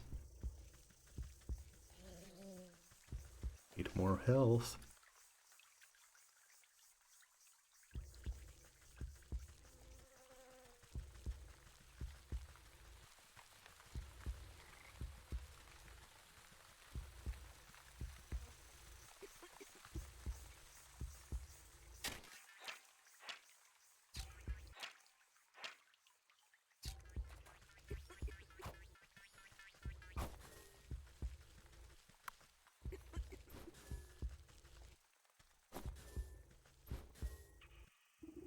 Do you have news of my husband?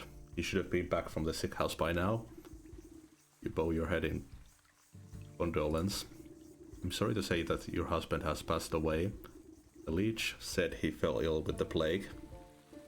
Rather than grief, an expression of mild annoyance crosses the woman's face. Oh, what a nuisance. You don't seem that upset by the news.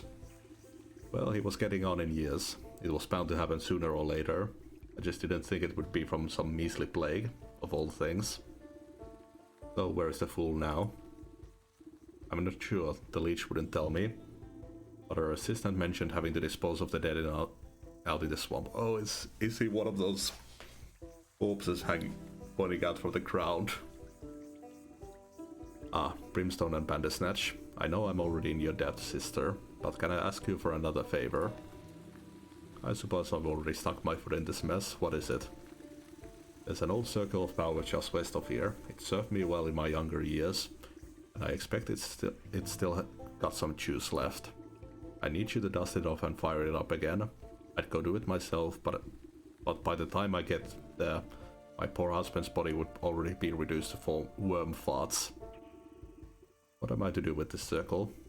You're a knowledgeable lass. The engravings on the obelisk should explain the rest. Are we bringing him back alive? Something.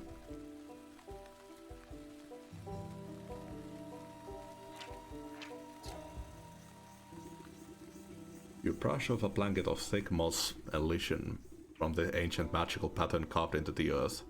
The essence of power wakes at your touch, bringing slight warmth to your fingertips.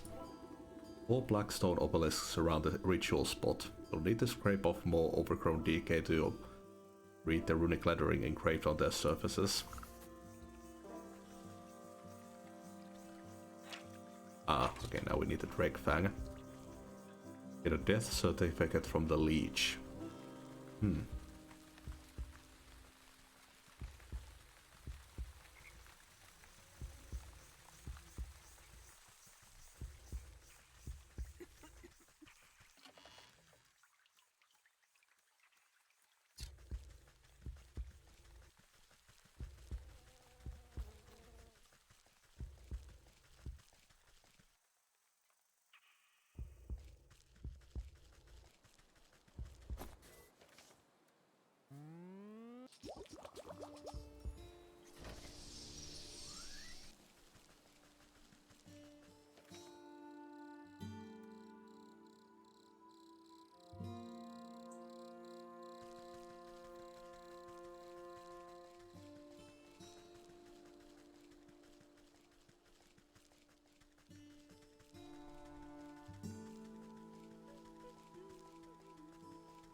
Didn't mean to make two.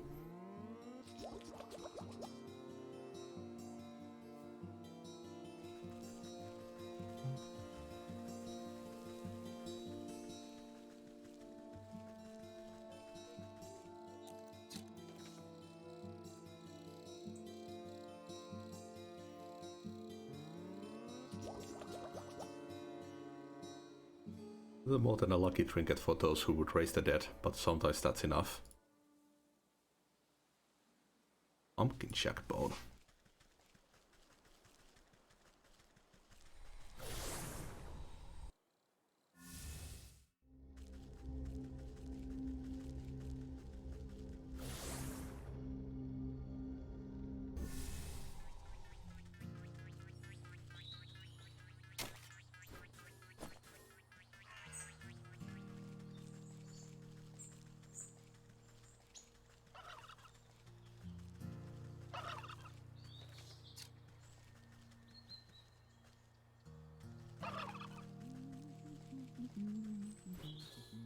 Ah. Oh, snack vine.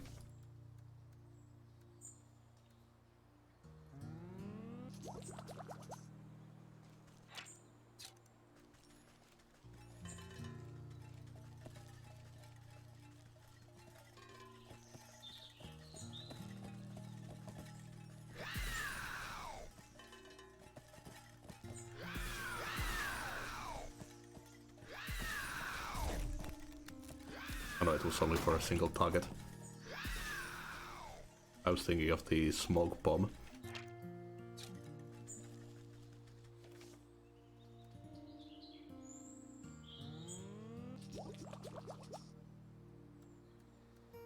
What was the other thing? Blood and frog slime.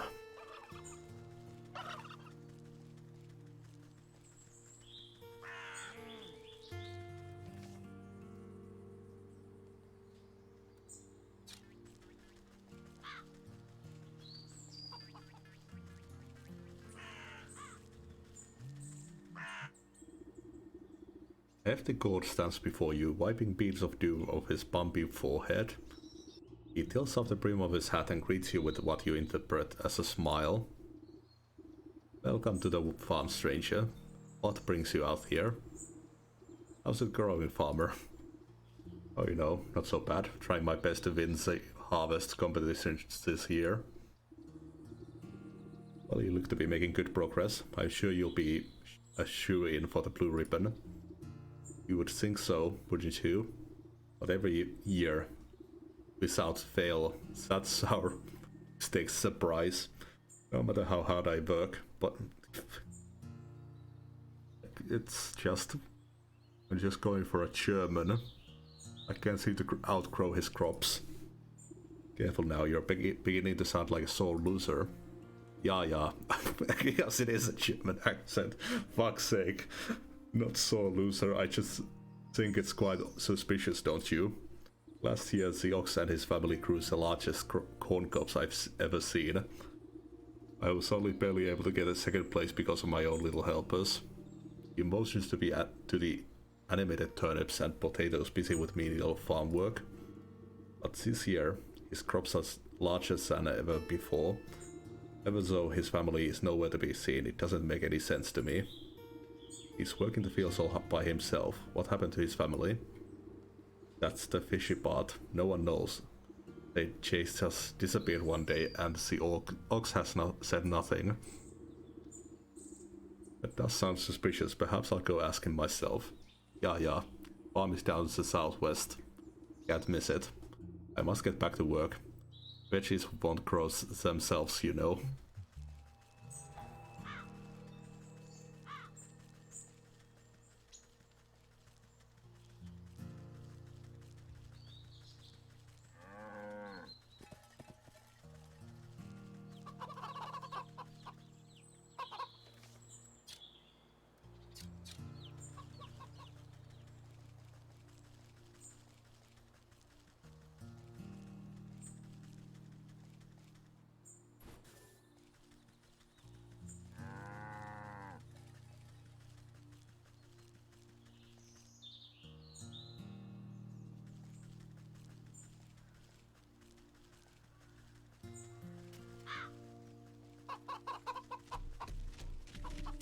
Oh damn.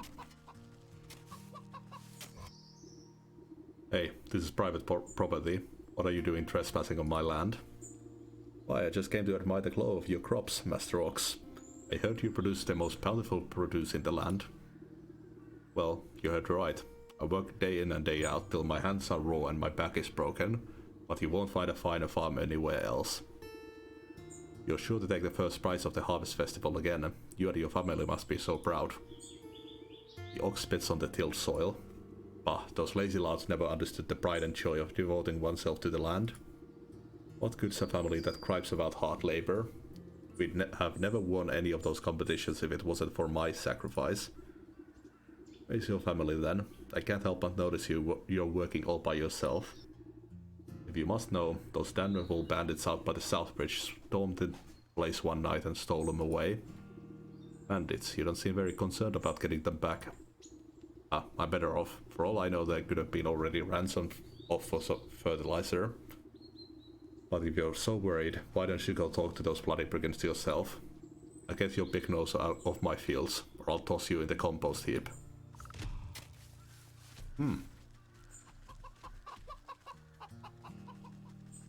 Lovely guy.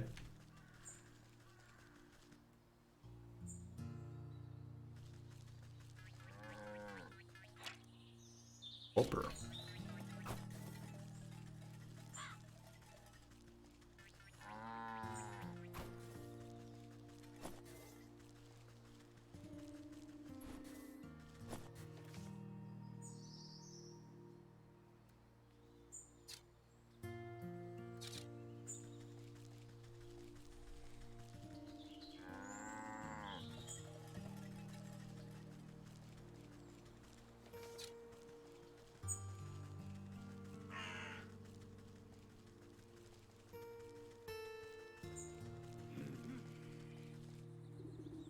There are far too many of them for me to just sneak by. I'll have to find a way to incapacitate them.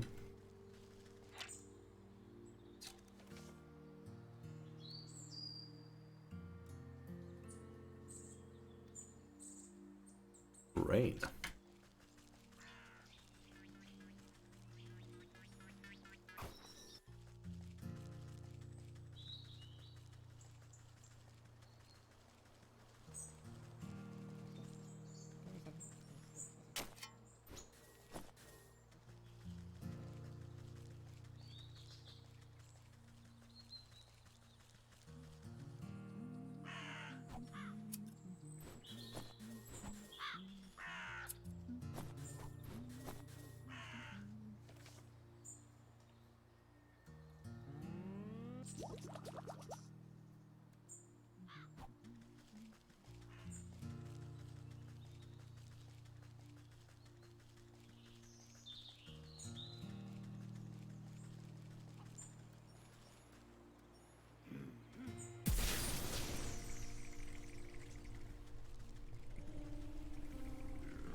Ah, sly old fox. How'd you manage to get your creaky bones past the grunts? My mooks must be getting fat around the waist to let you slip by so easy. Never too old to teach some youngins that hands are better left out of people's pockets. Next time I catch one of your thugs rooting for gold, they'll have to recount their fingers. Ain't afraid of nothing. Well, let me be the first to welcome you to our merry camp, though I suspect you didn't come just to scold us. What do you know about the ox who works the southern fields? He told me his family might have come through this way. Oh yeah, we know all about the ox. We also might have seen the family of his. But on the other hand, maybe we didn't. What is it to you? Listen up, you big lug. That information is just about the only thing stopping me from changing the whole lot of you into stinking chickens. Alright, Granny, no need to get upset. We was just playing games, you know? Yeah, we've seen that family. Boy and his mom, if I remember, always walking in that big ox's shadow. Always looking afraid of him too. So you didn't kidnap them. Where are they now? You know, you remind me of me dear old ma. She didn't take no guff from no one, neither. She used to bake the most delicious meat pies. I sure do miss her cooking. Me and the boys have been awful hungry lately. Thieving is hard work, and crime doesn't always pay. Say, do you know how to bake? I even got Ma's pie recipe right here. Who knows, on a full stomach I might even remember something about the missing family. Humble pie.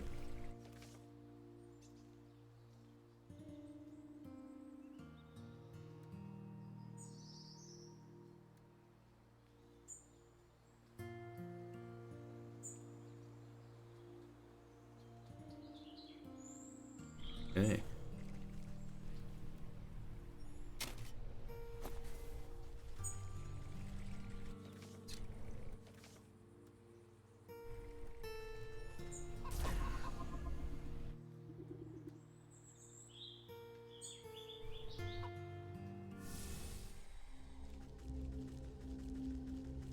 Wonder how often those grow here.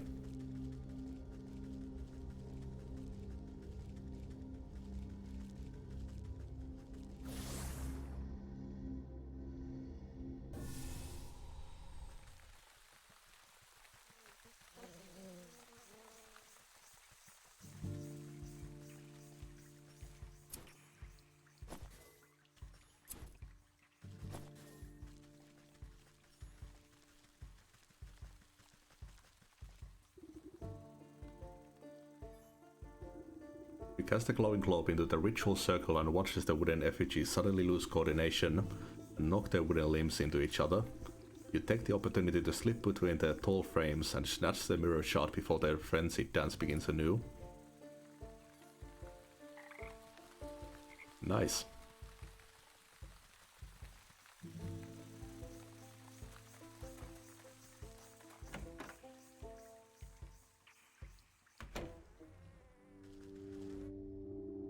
Shadowy Doctor prowls amongst the cots, eyeing the weakest patients with a dark hunger.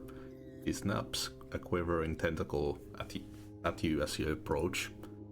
But a step closer, who knows what sort of disgusting maladies you might be carrying? Yes, I'm a pox-ridden wretch, I know, but I need a death certificate from you. Specifically of the short-bearded man we spoke about. His wife is in no condition to roll her chair through the swamp, so he's asked me to collect it for her. I don't simply give out death certificates to anyone claiming to be someone's aunt, grandmother, or friend. This is a legitimate operation. He turns her back to you and rummages through a nearby medicinal closet. Now where has the serum got to? Don't tell me we're already out. What's the matter, out of stock? It's a shame you don't have the time to go out yourself. He tenses at your continued presence. What are you getting at? Medicine for the death certificate. I think that's a fair trade, don't you? You would bother when people's lives are on the line. Fine, you'll have your paperwork, you filthy degenerate. Clearly too angry to speak with you, she shoves a list of required medicinal supplies into your hands. The leech takes the wings with a surprisingly delicate touch and lays them out carefully along the surface of a clear shelf. Mending poultice and 2 skeeter snoots.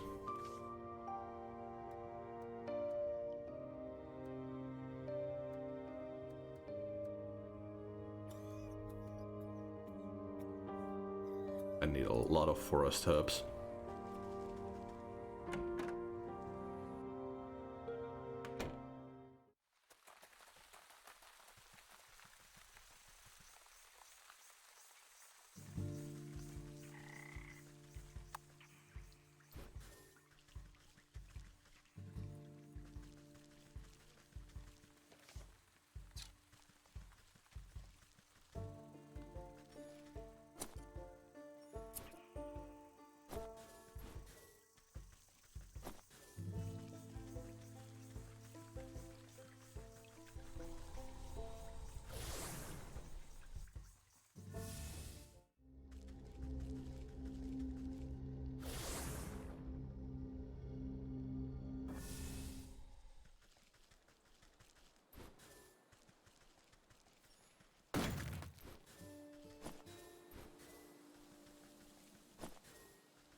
Oh, it's a dryad.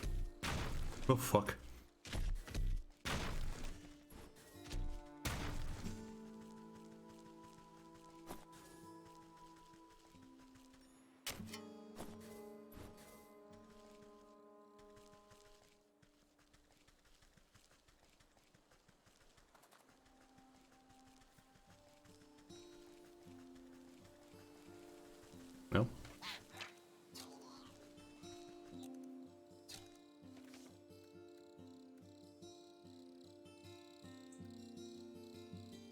stuff.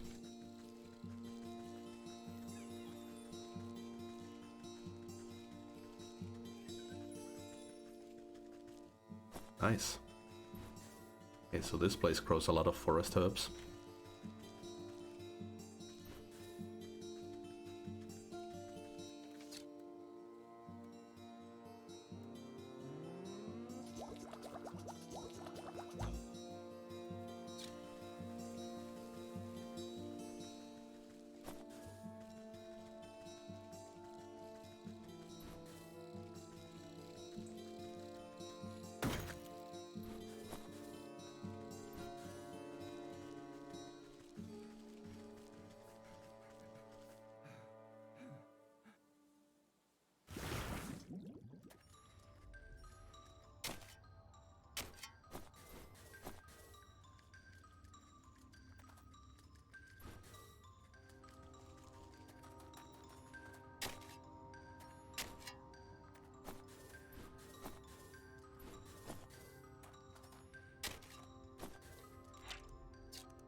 One more frog.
Like, we gotta go to the field next.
Okay. Bring everything to the leech.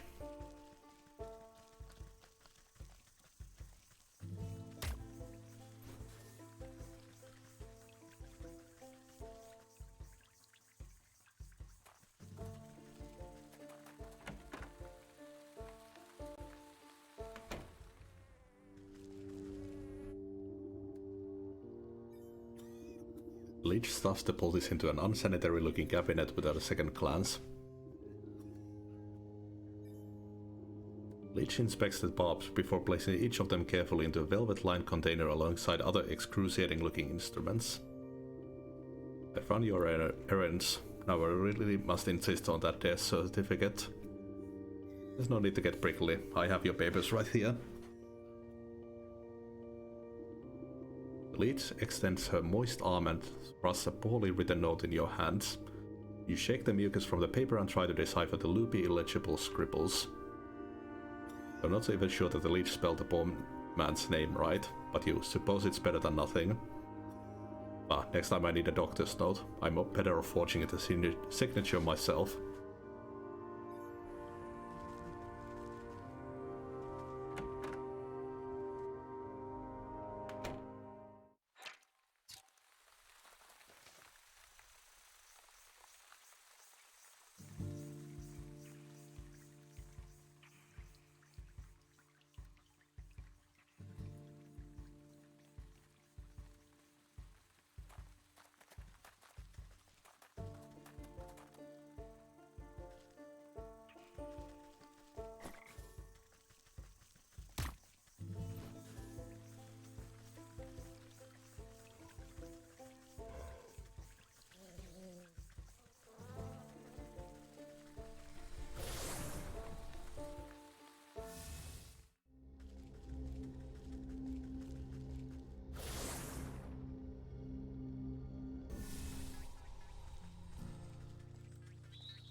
I'm not the biggest fan of these things sounding like babies. Makes me feel a bit weird chopping them up with an axe.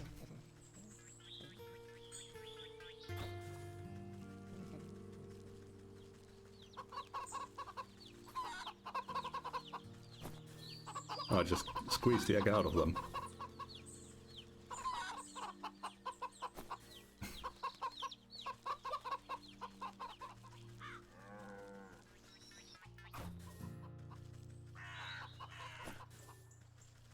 Okay, I need 2 milk.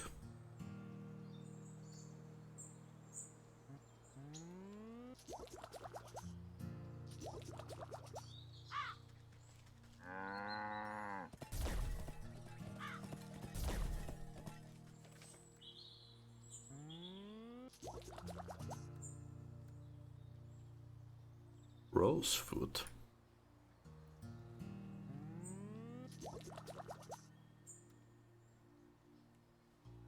Sounds a little delicious.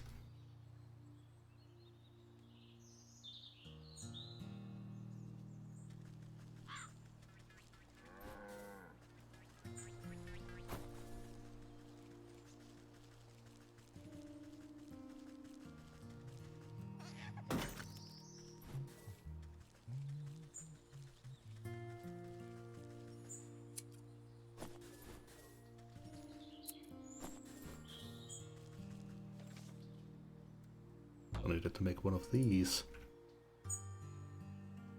A skeeter snoot.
Hey, you know how to bake.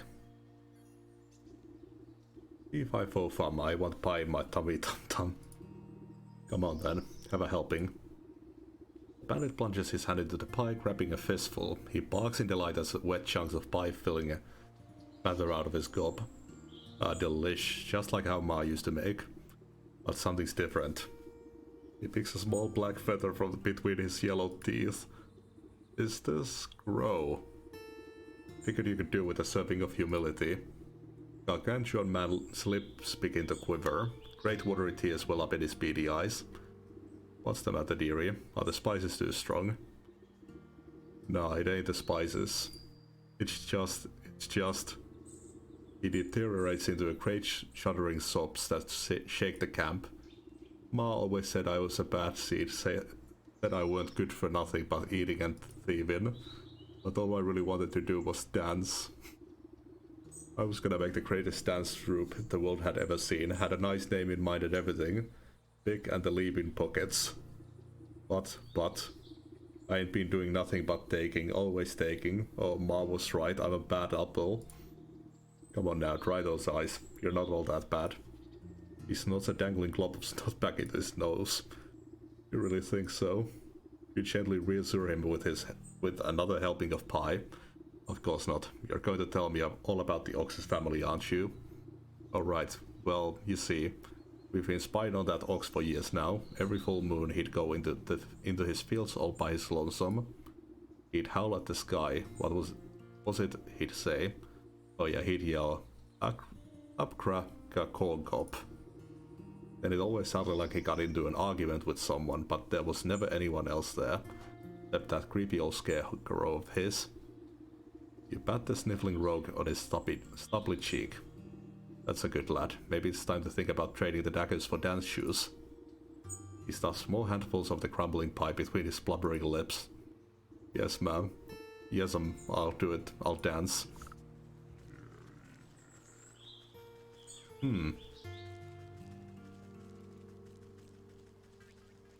Oh, can I open that?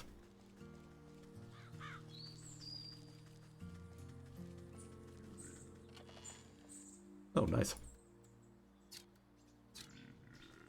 Free heal.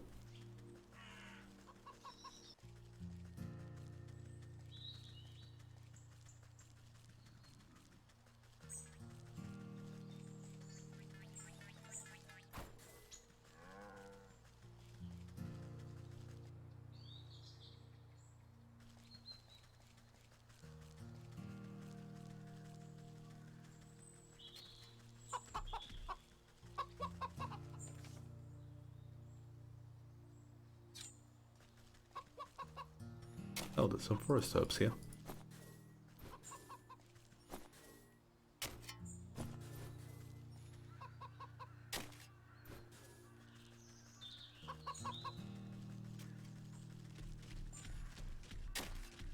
That's stomping.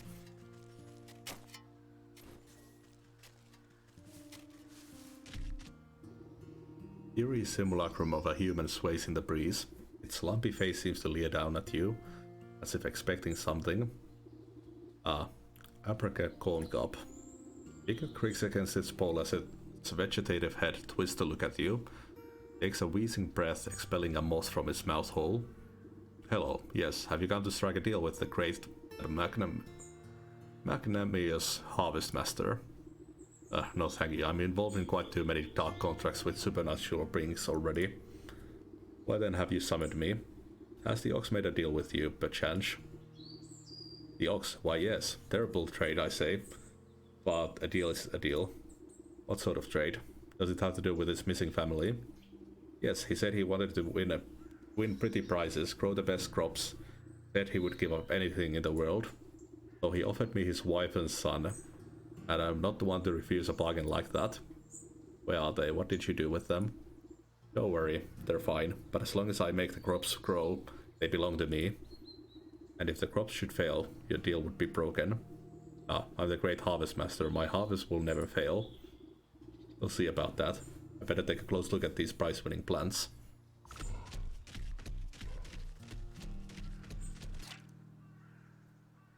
His crops are robust, thriving beyond anything else nearby. Withering can. His stalks don't look so sturdy to me. Good herbicide ought to shrivel these right up. That'll teach the ox a lesson about proper agricultural practices. I'll need a sturdy enough vessel to hold the poison though. Maybe I can convince that vegetable fellow to give up that nice big watering can of his.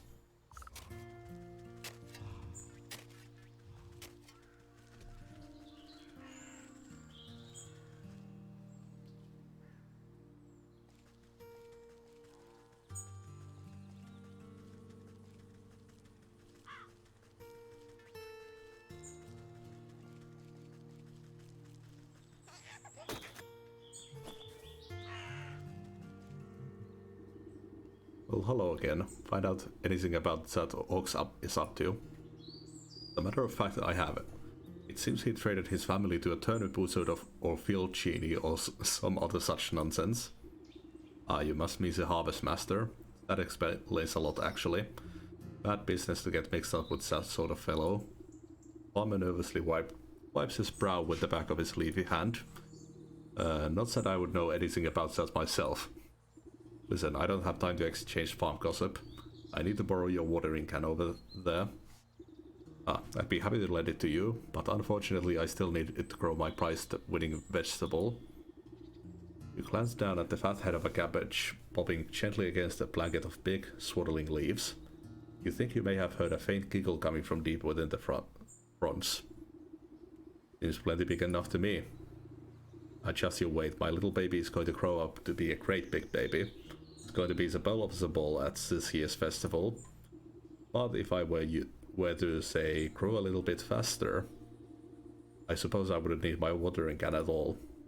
You swear the farmer winks at you despite not being equipped with any eyes. Does nobody here produce in an honest way? Let me take a look at this little tyke. You look down at the fattest little cabbage you've ever seen, but if it gets your hands on that watering can, it could stand to be a little fatter.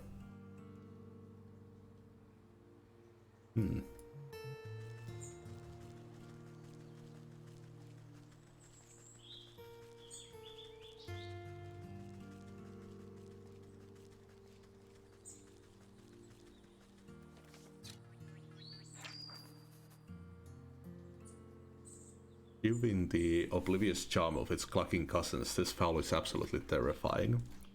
Digestive tablets. Do not eat these unless you would very shortly like to have that action undone. Useful against turkeys.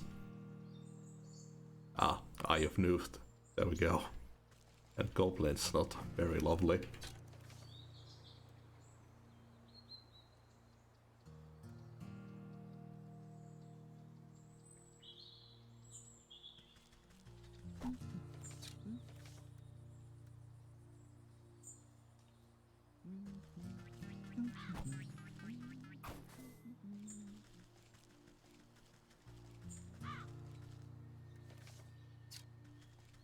Yeah, I need to go get some frogs.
Oh yeah, a couple jars of water too.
I could find one more frog.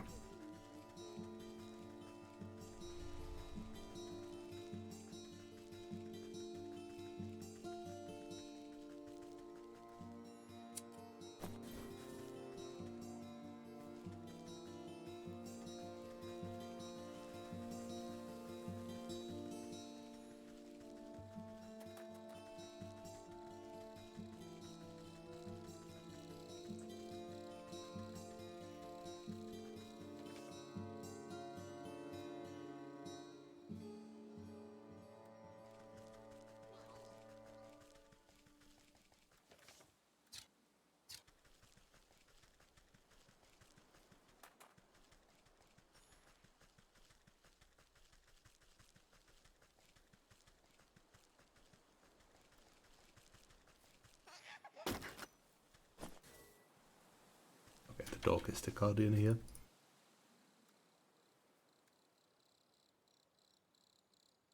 I need to find more water for the cabbage.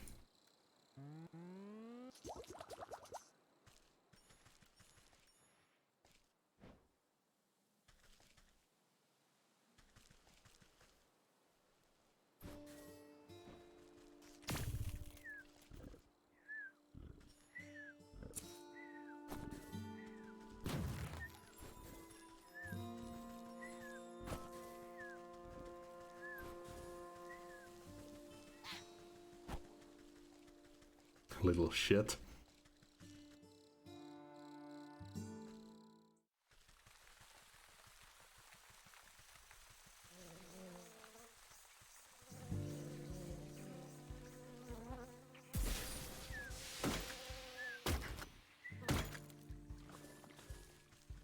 Good stuff.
Ow.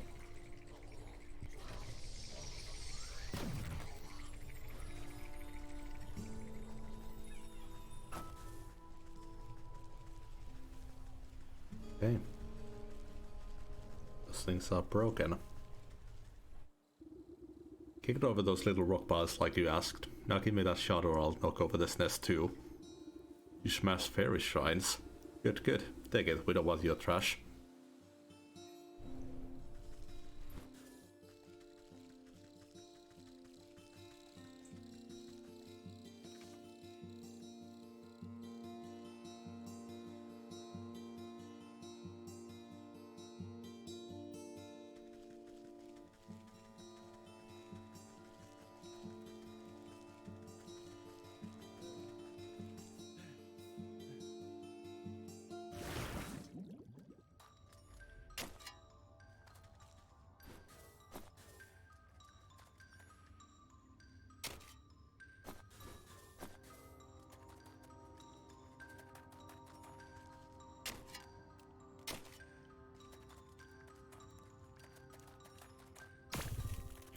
A few extra if I can.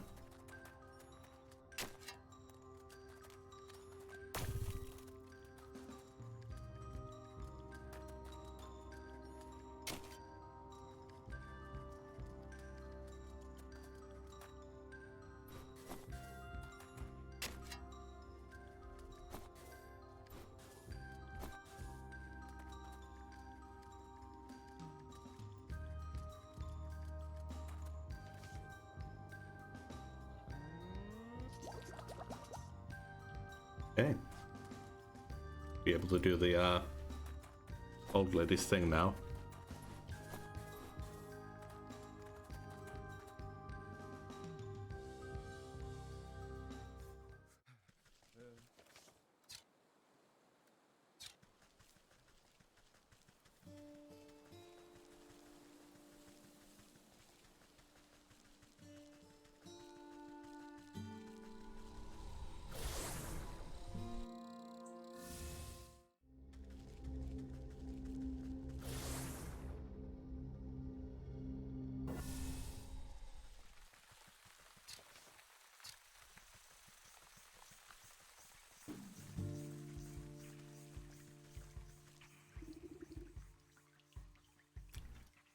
Death certificate.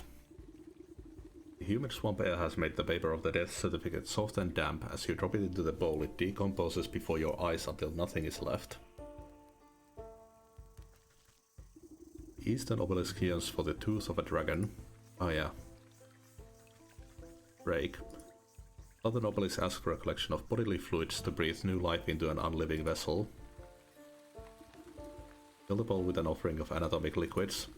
Fluids slowly disappear as if being drained by some unseen thirst, until only one wet residue remains. The western obelisk requires a source of undead animation. You place the token of undeath into the basin, it flutters like a candle for a moment, before the shadowy umbra of the obelisk snuffs it out.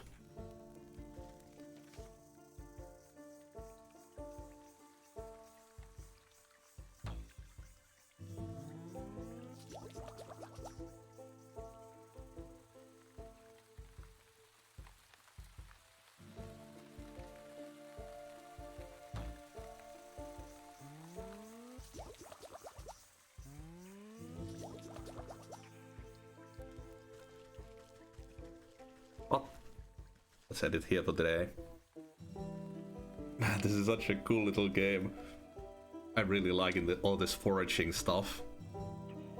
Yeah, the art style too. I thought that this would be a Stardew Valley kind of game, but definitely not. More story oriented and yeah, like I said, the foraging stuff I really like. And the humor has been great so far. But yeah, that's it for today. Oh, there's a bunch of frogs here.